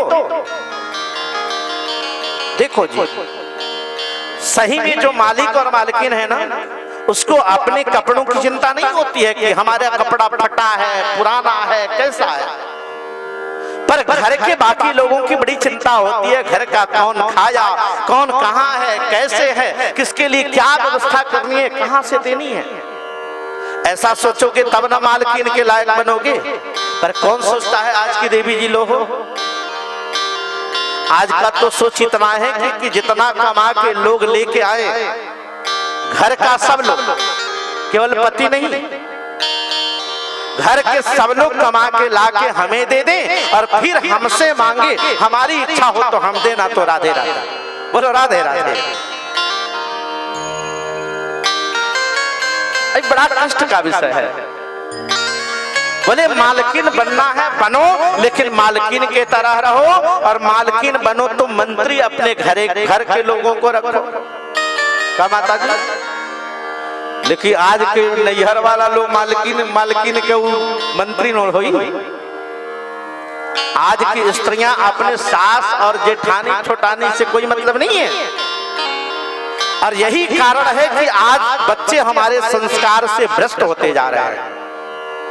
और एक बात और मेरी माताएं, हर घर में बेटियां हैं, बेटी का विवाह करो ना तो फिर उसके बारे में, उसके चक्कर में मत पड़ो, क्योंकि उन्हीं बेटियों का घर उजड़ जाता है जिस घर में उसकी मां लग जाती है। उसके मैके वाले अगर लग गए तो घर का उजड़ना निश्चित है। पर दुर्भाग्य इस बात का है कि नारद जी ने देखा है कि ये देवियां आते ही मालकिन बन जाती हैं, और मालकिन बनती हैं तो अपने नैहर वाला को मंत्री बनाती हैं। अब जौन करे कोई माई बताइए तो होई। आपके माँ के बताने से यहाँ की परंपरा आपको पता चलेगा। जहाँ जिया जाए, जहाँ सांस लेना है, जहाँ भोजन करना है, वहां के नियम को जियो मेरे प्यारे भाई, अगर अपना अच्छा चाहते हो तो। पर दुर्भाग्य है, ये देवियां ब्याह के आती हैं बड़ी श्रद्धा से। हर सास ससुर लो ले आवेला कि हम घर में ले आओ तनी बधू। और एक बात और याद रखना, बहू और बधू दोनों अलग अलग शब्द है। हो प्रायः लोग बहुए कहते हैं। अब बहु शब्द बड़ा खराब होता है। बहु का मतलब जानते हो? बहवाह करो यह सब बहु, जो आने के बाद एक चूल्हे को कई चूल्हा में बदल दे, मतलब सबको अलग अलग कर दे, उसको बहु कहते हैं। अब वधू, बाधना पीती वधू, जो सबको बांध के रखे, उसको वधू कहा जाता है। तो बहु मत लाना, घर में लाना हो तो वधू लाना। ये वधू आएंगी ना तो घर को बांध के लेके आती हैं, और बहुएं आएंगी तो आपके घर के जितने लोग हैं ना उतना चूल्हा जलवा देंगी। बोलो राधे राधे। नारद जी के आंख से आंसू बह रहे हैं, इसलिए कि ये बहुएं आके मालकिन बन जाती हैं, मालकिन बन के अपने मैके वाले को मंत्री बनाती हैं। इनके घर वाले जो कहें वैसा होता है, बाकी लोग गए। राधे राधे। आगे नारद जी बढ़ते हैं और आगे जब बढ़ते हैं तो और भयानक दृश्य दिखता है। हो क्या दिखता है? तो तरुणी प्रभुता गे शाल को बुद्धिदायक कन्या विक्रीणा लोभा दंपति चकलकनम। आखिर ऐसा होता क्यों है? वो ये बहुएं आके घर में मालकिन बनके अपने मैके वालों से इतना प्रेम क्यों करती हैं? एक बार सोचना, इसका कारण क्या हो सकता है? इसका कारण ये होता है ना मेरे प्यारे भाई बहन, कि आज की जो बहुएं आती हैं ना, आज जो विवाह शादी होता है, ये विवाह शादी नहीं है, ये तो खरीदा बेचा जाता है। वो खरीदा जाता है ना, बेचा जाता है, खरीदा जाता है। आज जो जितना बड़ा है ना, उतना बड़ा मुंह फाड़ के बैठा है दहेज के लिए। आज समाज में लोगों को शर्म भी नहीं आता है, इतने बेशर्मी हो गए लोग कि बड़ी आराम से कहते हैं कि मैंने तो अपने बेटे के विवाह में 20 लाख रुपया लिया था। अरे कितने बेशर्मी हो तुम, सोचो। क्योंकि जो बहू आपके घर में आई है, जिसके बाप माँ आपको 20 लाख रुपया देके आए हैं ना, पता है आपकी सेवा नहीं करेगी। वो कैसे करेगी ना? बड़ा दुर्भाग्य है मेरे प्यारे। नारद जी के आंख से आंसू बह रहे हैं। रोवतार नारद का महनमा हो, रोवतार नारद का महनमा हो, कि दुनिया में सो गए। रोवतार नारद वे महनवा हो, दुनिया में सोरे हो गए। रोवतार नारद वे महनवा हो, दुनिया में सोरे हो गए। जीव नाही माने ला कहनवा हो, जीव नाही माने ला कहनवा हो, दुनिया में सोरे हो गए। जय हो। रोवतार नारद महनवा हो, दुनिया में सोरे हो गए। खाली नारद जी ना, ऐसा मत समझ लेना कि नारद बाबा रो रहे हैं। हर गार्जियन आज रोता है ना माता जी, आप रोती हैं, सबको रोना पड़ता है। जिसके साथ इतना बड़ा घटना घटा हो, वो रोएगा नहीं तो क्या माला जपेगा? बोलो राधे राधे। दिहल बात संतन के हम भूल गए, दिहल बात संतन के हम भूल गए। और ये रोने का जो परंपरा है जिसमें हम लोग आज हो रहे हैं ना, ये किसी देवता भगवान का देन नहीं है, ये अपना देन है, अपना कर्म है।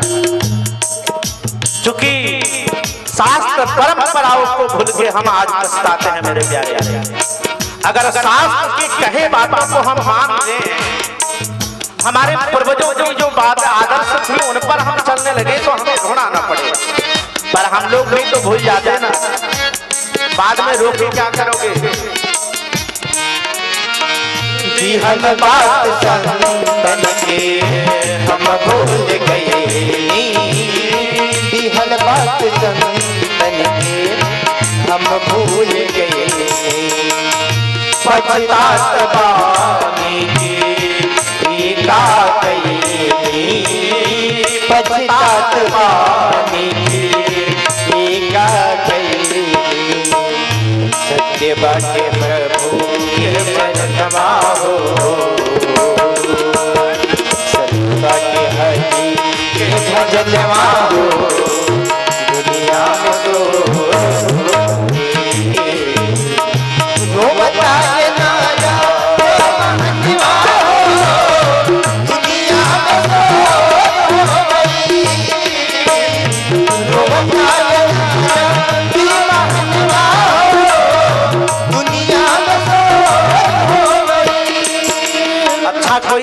उपाय है आपके पास जिससे रोना न पड़े? है मेरे प्यारे भाई बहन, कौन सा उपाय है बताना? इसका भी उपाय है, ना रोना पड़े। कौन सा उपाय है? बड़ा सुंदर उपाय है मेरे प्यारे।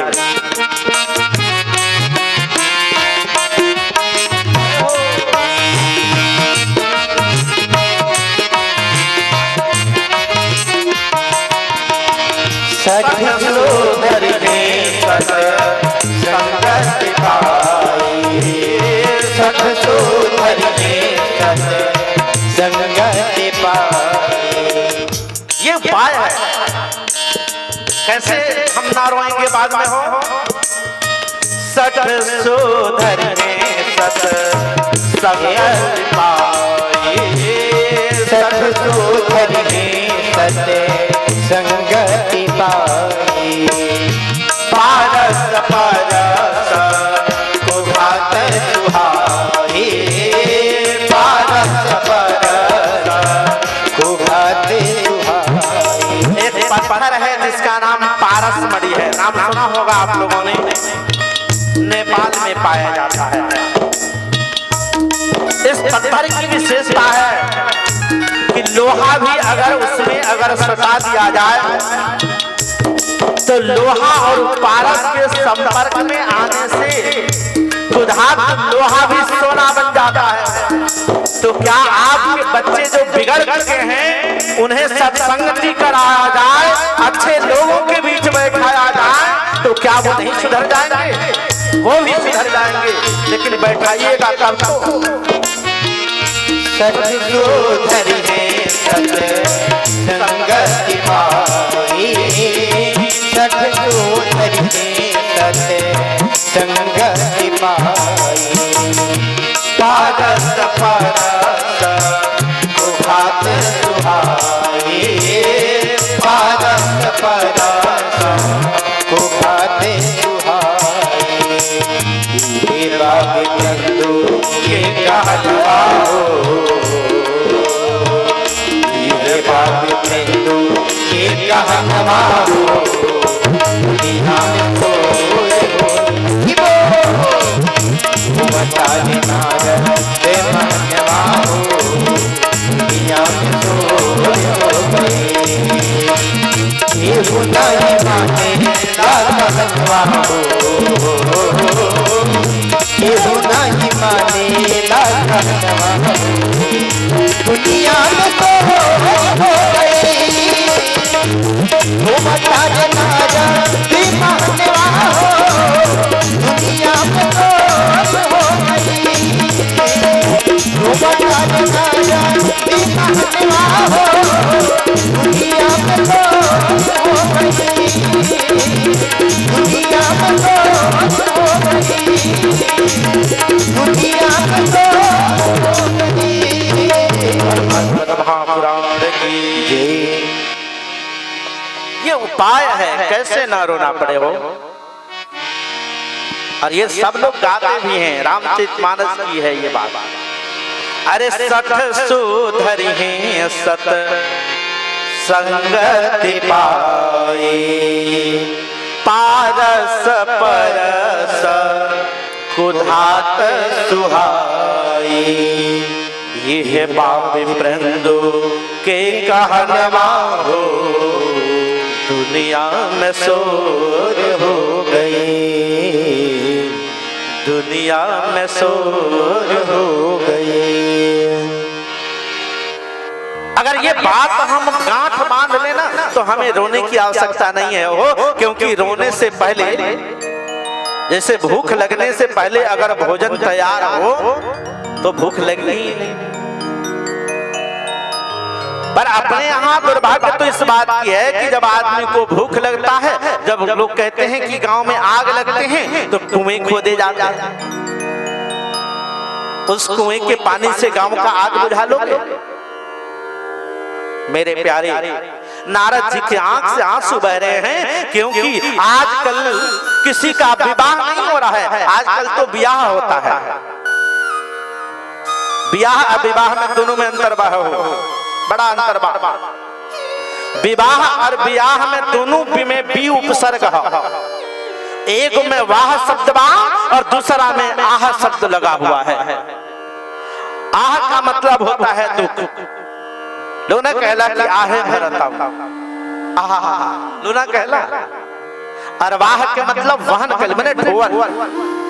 जैसे पहले का जो विवाह होता था ना, जो शादियां होती थी, अगर दुर्भाग्य से कोई देवी जी अगर बिना पैर वाली भी मिल गई हैं, पतिदेव अगर बिना आंख वाले भी मिल गए हैं, तो न देवी जी ने उनका शिकायत किया है, न वो पतिदेव अपने देवी जी का शिकायत किया है, उनका जीवन कट गया।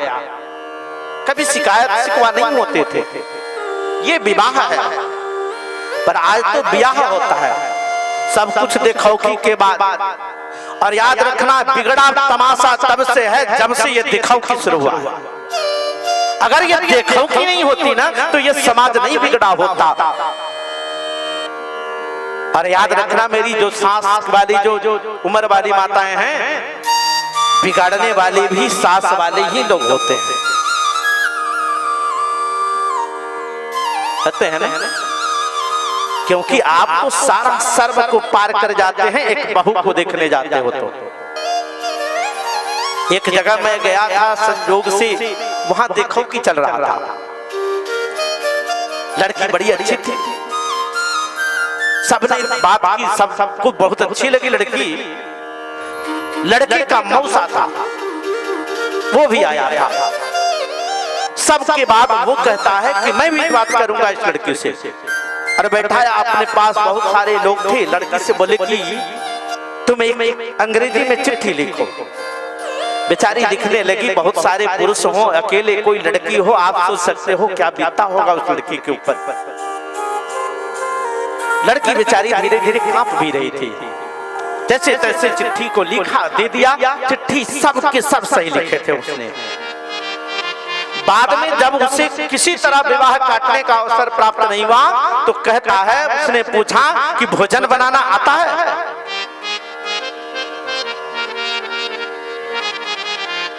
बोली हाँ आता है। बोले कि ये बताओ कि भोजन में अगर नमक ज्यादा पड़ जाएगा तो क्या करोगे? तो उस लड़की ने उत्तर दिया कि आटा गूंथ के अब भोजन में डाल दिया जाएगा उसको और शोषित कर लेगा नमक का हिस्सा। तो वो जो इंसान पूछ रहा था, उसने कहा नहीं नहीं ऐसे नहीं होगा, उससे थोड़े होगा। तो हमने पूछा तो होगा कैसे? बोला कि उसमें कोयला डाल देंगे। जी तो किया कि इसको पकड़े और यही धोबी की तरह जैसे कपड़ा धोता है। हमने कहा बड़े बेशर्म आदमी हो तू, खाने वाली चीज में कोयला डाली जाती है? तू आदमी है कि राक्षस है? ऐसे भी लोग देखने वाले हैं। और जब ऐसे देखने वाले जाएं और बेटी विवाह करके कोई विदा कर दे आपके घर, तो बिटिया आके आपका स्वागत करेगी? करेगी वो? ना। स्वप्न में भी मत सोचना कि वो बहू आपके घर में आपकी सेवा करेगी। ये होता है विवाह और ब्याह में अंतर। ब्याह मत करना मेरे प्यारे भाई बहन। अपने बेटियों की, अपने बेटों की अगर करनी हो तो विवाह करो, क्योंकि विवाह में ढोने की परंपरा है, एक दूसरे को लेकर चलने की परंपरा है। ब्याह में तो बीच में ही टूट जाती है। आज 1-2 महीना तक बड़ा प्रेम रहता है और 1-2 महीने के बाद देखो ना कैसे शुरू होता है। उसका शिकायत वो करे, उसका शिकायत वो करे। एक देवी जी तो हमने सुना कह रही थी कि भगवान करे कि अगले जन्म में तू ना मिले। मैंने कहा देवी जी माफ करना, मैंने सुना इसलिए मैं बोल रहा हूँ। आप कितना हूँ प्रार्थना करेंगे ठाकुर जी से, ये जन्म जन्मांतर का बंधन है। चाहो कुछ भी कर लो, 9 चीज बदलती नहीं है। जो आपके भाग्य में लिखा है 9 चीज आपका कभी नहीं बदलने वाला है। चाहे आप जिस जोनी में जन्म लोगे, उसी जोनी का आपको आपका पति मिलेगा, आपको बुद्धि मिलेगी, उसी तरह का विद्या मिलेगा, उसी तरह की आयु मिलेगी, इसी तरह का ऐश्वर्य मिलेगा मेरे प्यारे भाई बहन। उसी तरह से आपके अंदर की भावनाएं मिलती हैं। ये 9 चीज बदलती नहीं है। नारद जी आगे बढ़ते हैं तो और भी खराब दृश्य दिख गया। क्या दिखा है? तो दंपति च कलकनम। अच्छा, हम लोग इतना लोग बैठे हैं, कोई आदमी हाथ उठा दो जो विवाह किया हो, पति पत्नी जो भी स्त्री हो या पुरुष हो, और विवाह के बाद आज के समय में 24 घंटा में एक बार रात ज्यादा तो आंखों लाल पियर ना होता, कोई बताओ।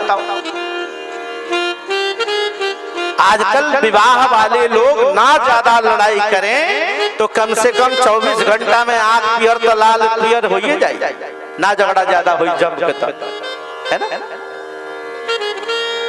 नारद जी को बड़ी व्यथा है। नारद जी आगे बढ़ते जा रहे हैं और ज्यों-ज्यों दृश्य दिखता है, नारद के आंखों से आंसू और भी प्रबाल एकदम धारा की रूप धारण कर लेती है। मेरे प्यारे, नारद जी आगे देखते हैं कि जिन पंडितों को साधन जुटाना चाहिए, जिन ब्राह्मणों को तपस्या सिखलानी चाहिए, वो खुद तपस्या नहीं करते, फिर दूसरे को क्या खा पाएंगे। बड़ा दुर्भाग्य है वो। आज तो इस ब्राह्मण वर्ग में भी जनेऊ यज्ञोपवीत के बाद भी बहुत ऐसे लोग हैं जो जनेऊ नहीं धारण करते। नारद जी आगे बढ़ रहे थे, उनके आंखों से आंसू बह रही थी। आगे एक जगह पर देखा कि परिवार जने जने, ये ब्राह्मण लोग थोड़े से लोभ के लिए जगह जगह पर भागवत जी की कथा प्रारंभ कर देंगे, अनावश्यक। और याद रखना, जिस चीज को ज्यादा कहीं प्रयोग में लाओगे ना, उसका महत्व कम हो जाता है। बोलो राधे राधे, जोर से बोलिए राधे राधे। नारद जी आगे बढ़ रहे हैं, एक जगह पर जब गए तो उन्होंने देखा, और ये दृश्य तो अति ही वेदन कर देने वाली दृश्य है मेरे प्यारे भाई बहन। अरे अटसूला जनपदा शिवसूला जाते न कामिन्यै के ससूलन्यै कलौ संभवावः। नारद जी ने देखा कि जो किसान अपने खेत में बड़ी परिश्रम से धान गेहूं पैदा करते, फसल उगाते, ये किसान अपने फसलों को ले जाके बाजार में बेच देते हैं और बेचे हुए धन से उसका सदुपयोग नहीं करता किसान। पता है क्या लाते हैं हो? घरों में मुर्दा खरीद के लाते हैं। मांस मछली खाने वाले क्या खाते हैं? मुर्दा ही है तो है, क्या है बताओ। मांस मछली जो लोग खाते हैं, अंडा मुर्गा मछली, ये क्या है? ये सब मुर्दा है। नारद जी की आंख से आंसू इसलिए बह रहे हैं कि ये किसान अपने खेत में बड़ा परिश्रम करेगा, अपने खून को पसीना बना के निकालेगा और परिश्रम से पैदा किया हुआ धान गेहूं अपने यूज में ना करके बेचता है, और उन बेचे हुए पैसों से जा करके मुर्दा खरीद के लाता है हो। अच्छा, मैं पूछूं आपसे, मुर्दा जलाया कहाँ जाता है बताओ? श्मशान में। और उस श्मशान में किसी को भेजा जाए, बाबा तो कोई जाएगा रात को? लोग कहेंगे भूत प्रेत हो गया। लेकिन ये मुर्दे तो लोग बड़े शौक से घर में लाके जलाते हैं। इसका मतलब है आपने घर को श्मशान बना दिया। आपका घर क्या हो गया? जिस घर में ये बनाए जा रहे हो वो घर क्या होगा? क्या हुआ मेरी भैया? श्मशान बना। श्मशान में रहता भूत प्रेत, और जहाँ भूत प्रेत पिशाच रहते हो वहां घर में किसी को किसी से पटेगा? और जब नहीं पटेगा तो आप क्यों दूसरे जगह दौड़ के जाते हो बाबा लोगों के पास, बाबा कुछ करो कि मेरे घर में प्रेम हो। नारद जी के आंख से आंसू बह रहे थे हो। नारद जी भगवान से प्रार्थना कर रहे थे, हे प्रभु अब आ जाओ, क्योंकि आपके अभाव में ये पृथ्वी जो है आज बहुत व्याकुल है। बड़ा बेविचार अनाचार बेविचार कर हो रहे हैं। नारद जी के भाव हैं मेरे प्यारे। हे विधाता आवनता बढ़ाता, विधाता आवनता बढ़ाता, विधाता आवनता बढ़ाता, कि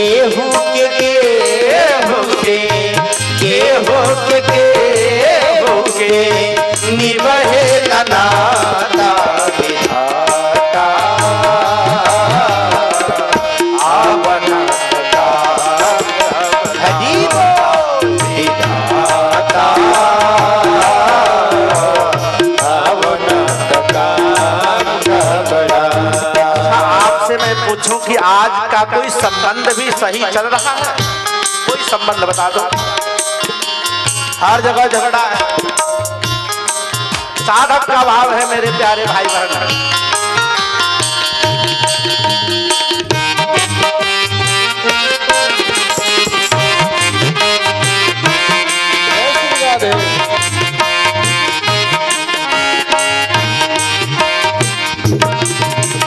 बाप से लड़े बेटा, बेटी लड़ माई से, देख न लड़ तारे ननद भौजाई से, देख न लड़ तारे ननद भौजाई से। बात सही बानो। न बाप के बेटा से पटता, न महतारी बेटी का पटता यार। ननद भौजाई वाला तो पुराण लड़ाई है।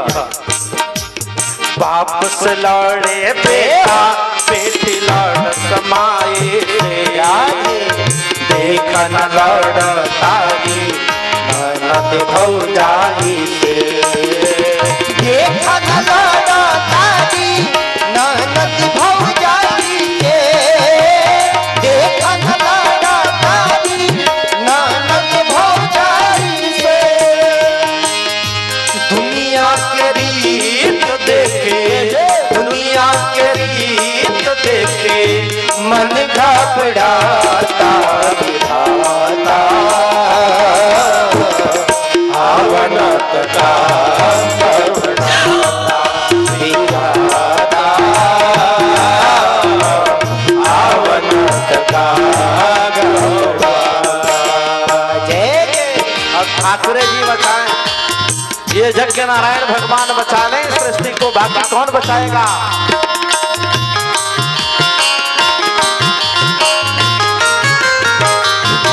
याद है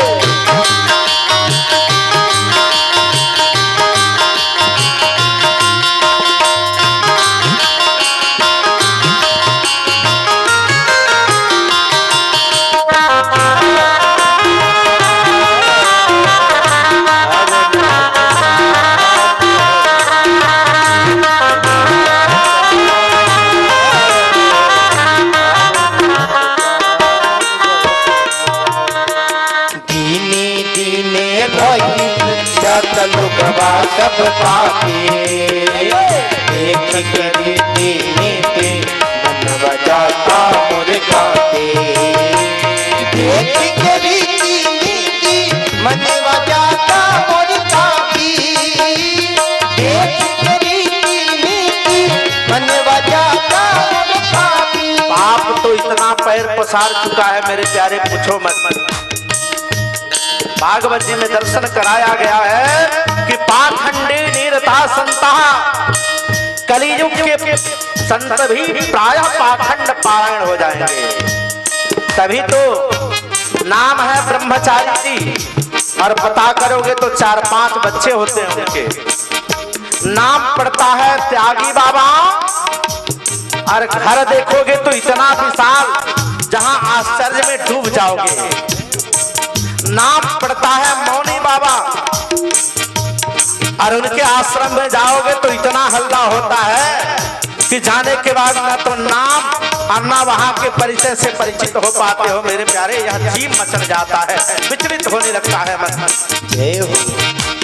दीने दीने लोगवा भय जाता पापे, देख के रीति नीति मन बजाता मोर कांटे, देख के रीति नीति मन बजाता मोर कांटे, देख के रीति नीति मन बजाता मोर कांटे। पली पली में लोग आवागे, पली पली में लोग आवागे, रहिया भुलाता आवनत का हदीबो विधाता, आवनत का विधाता, आवनत का गड़गड़ाता।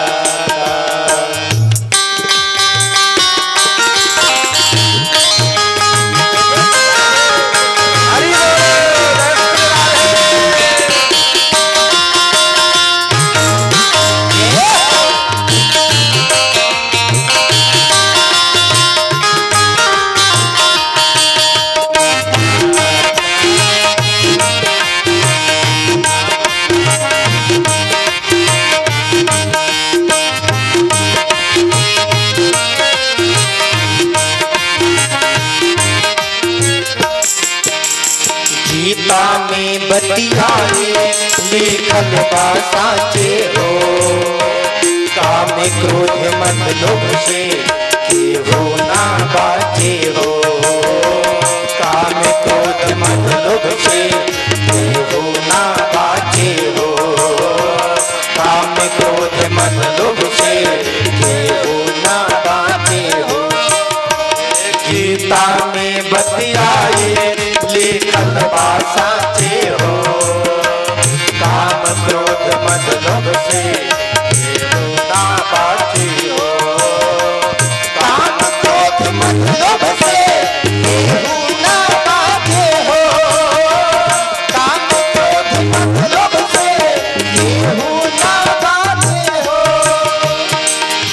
दुनिया के रीत देखे, दुनिया के रीत देखे मन घबराता आता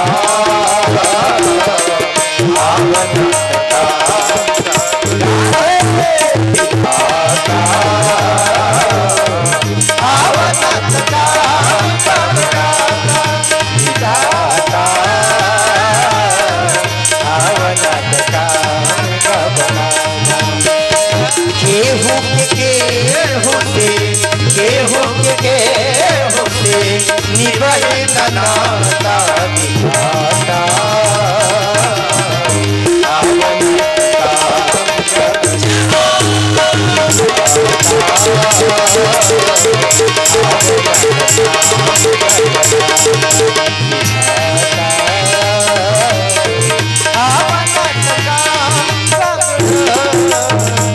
भागवत महापुराण की जी। अरे बाप से लड़े बेटा, बेटी लड़स माई से। देख न लड़ तारी ननद भौजाई से। देख न लड़ तारी ननद भौजाई से। अब ऐसा दृश्य देखकर नारद जी रोए नहीं तो क्या करें हम। नारद जी आगे बढ़ते जा रहे थे। एक जगह पर नारद जी ने और ही भयानक दृश्य को देखा। और अब की बार नारद जी ने देखा है कि जितने पढ़े लिखे लोग हैं कलयुग में अपराध वही ज्यादा करते हैं। अनपढ़ तो करे तो चलो गलती से हो, मान लिया जाए गलती से हो गई होगी, पर हर पढ़े लिखे लोगों को पता है कि शराब पीना हानिकारक है।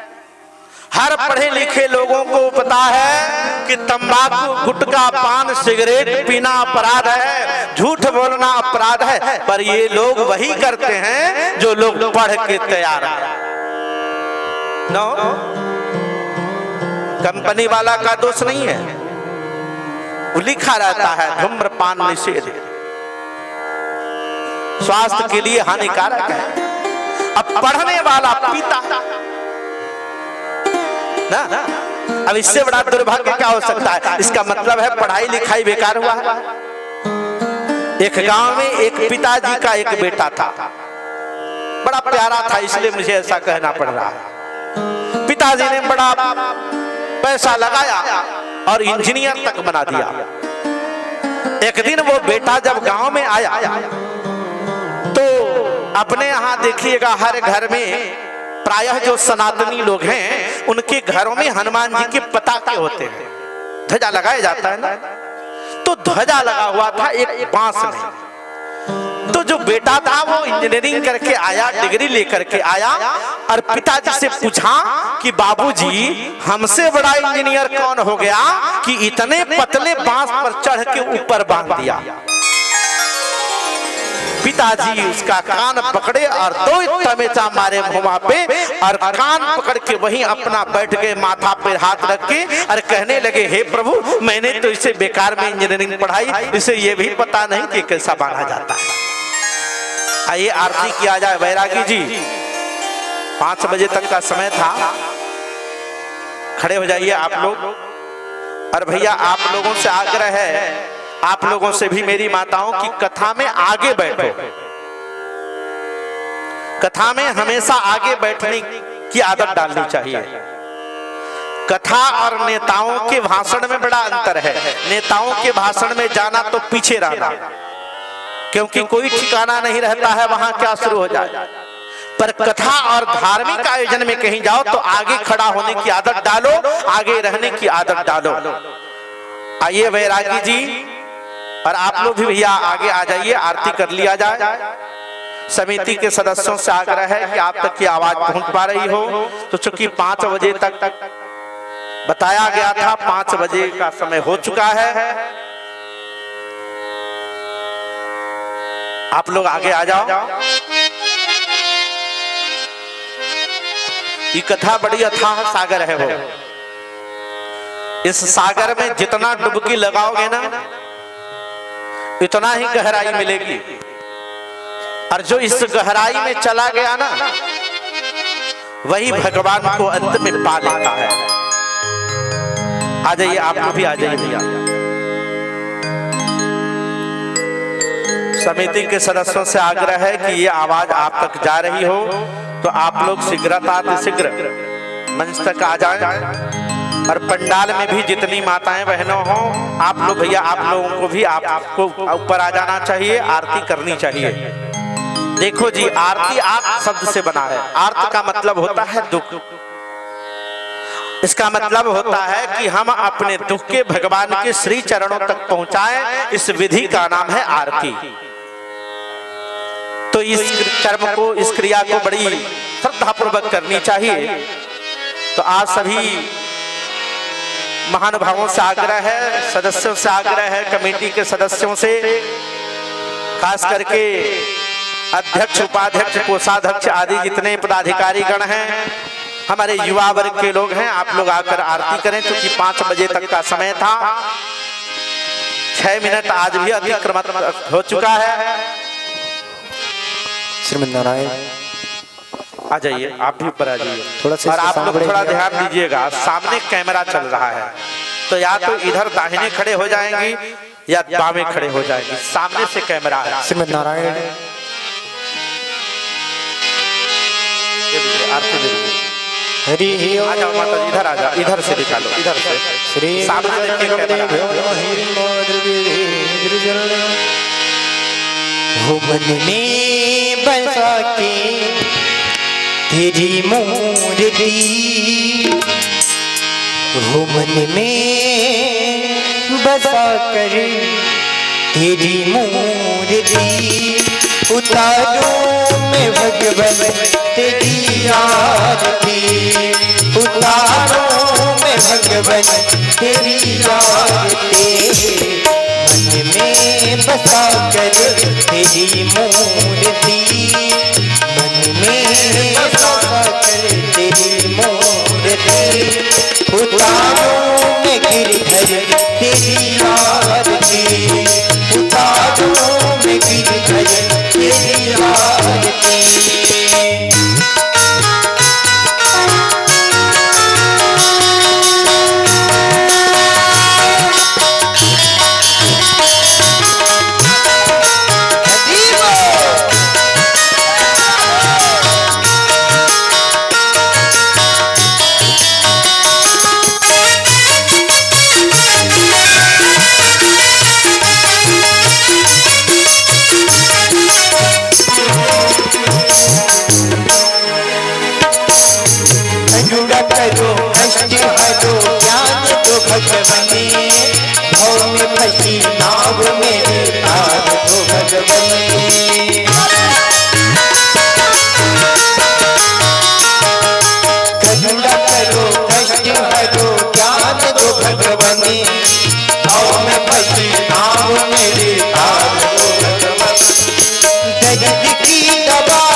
जिंदगी दया की है भीख मांगते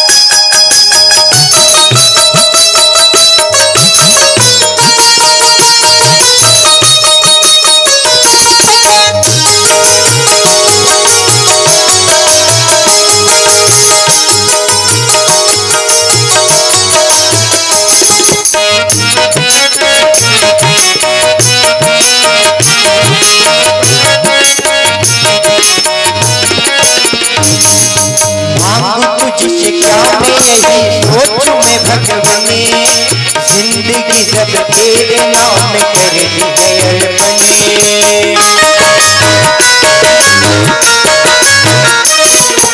मांगो तुझसे क्या मैं यही सोचूं मैं भगवान, जिंदगी सब तेरे नाम कर दी है अर्पण।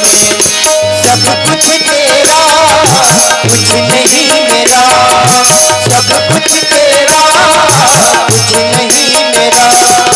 चिंता है तुमको प्रभु संसार की, मन में बसा कर तेरी मूर्ति, में बसा कर तेरी मूर्ति। उतारो में भगवन तेरी आरती, उतारो में भगवन तेरी आरती। राधे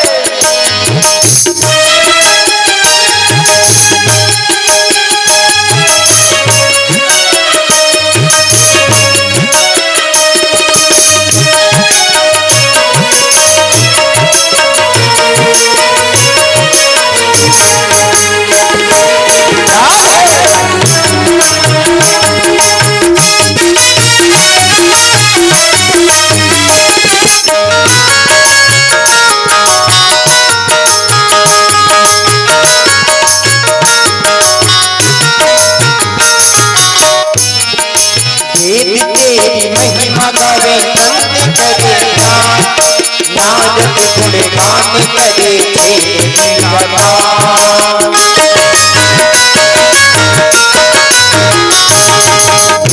तेरी महिमा गावे संत करे नारद गुणगान करे भक्त तेरे पास धरते हैं पुकार, भक्त तेरे पास करते हैं पुकार।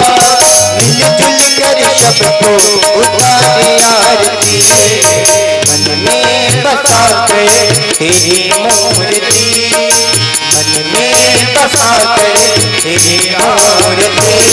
उतारो में भगवन तेरी आरती, उतारो में भगवन तेरी आरती, उतारो में भगवन तेरी आरती, उतारो में भगवन तेरी आरती। और आनंद कंद भगवान के, भागवत महापुराण के, यज्ञ नारायण भगवान के, भारत माता के, वेद माता के, गौ माता के, गंगा मैया के, गायत्री मैया के, भक्त वत्सल भगवान के, यज्ञ नारायण भगवान के, अपने अपने माता पिता के, अपने अपने गुरु महाराज के, धर्म सम्राट कृपात्रिजराज के, छत्र के देवताओं के, घर के देवताओं के, छत्र समाज के, संपूर्ण ब्रह्मांड के, श्रोता वक्ता के, बाल गोपालों के, समस्त यजमानों के, गर्भता ग्राम के, नमः पार्वती पतये हर हर हर महादेव शंभो। सर्वे भवन्तु सुखिनः, सर्वे सन्तु निरामयाः, सर्वे भद्राणि पश्यन्तु मा कश्चित् दुःखभाग् भवेत्। शान्तिः शान्तिः सर्वारिष्ट शान्तिर्भवन्तु। इन सदसंकल्पों के साथ, सदुद्देश्यों के साथ कि ठाकुर जी की कृपा समस्त भक्तों के ऊपर पड़ती रहे, उनकी कृपा हर घरों में बरसती रहे। हमारी और आपकी मुलाकात कल ठीक इसी सत्र के माध्यम से तीसरे दिन की कथा के साथ होगी। समय तो उतना पर्याप्त नहीं मिल पा रहा है, यज्ञ है, लीला भी है, सब कुछ श्रवण करना है, दर्शन भी करना है। तो जो ही समय हम लोगों को मिल रहा है, हम लोग ठाकुर जी के श्री चरणों में सेवा के लिए तत्पर हैं। आप लोग भी समय यहाँ उपस्थित रहें, आपसे यही हमारी करबद्ध आग्रह है। कल की भी कथाओं में इसी तरह से आनंद की कुछ बातें की जाएंगी, भगवान की लीलाओं की गाथाएं गाई जाएगी। ये भागवत इतना आसान विषय नहीं होता है, इसके लिए 4 घंटे चाहिए, तब जाके कुछ कथाएं समझ में आती हैं। पर समय का अभाव है, जो समय है उतना ही हम लोग सेवा भी कर पाते हैं, क्योंकि उधर यज्ञ मंडप में भी ब्राह्मणों को बड़ा कार्य होता है। और ऐसे सच में पूछो तो यज्ञ का ये थोड़ा सा जो विधि विधान है ना यहाँ वाला, थोड़ा सा उतना बढ़िया से हम लोग संचालित नहीं कर पा रहे हैं, क्योंकि वहाँ जो यज्ञ मंडप है ना, वहाँ पर पूरे ब्रह्मांड से देवी देवताओं का जो 33 प्रकार के, तो 33 कोटि के देवता हैं, उनका आवाहन स्थापन होता है।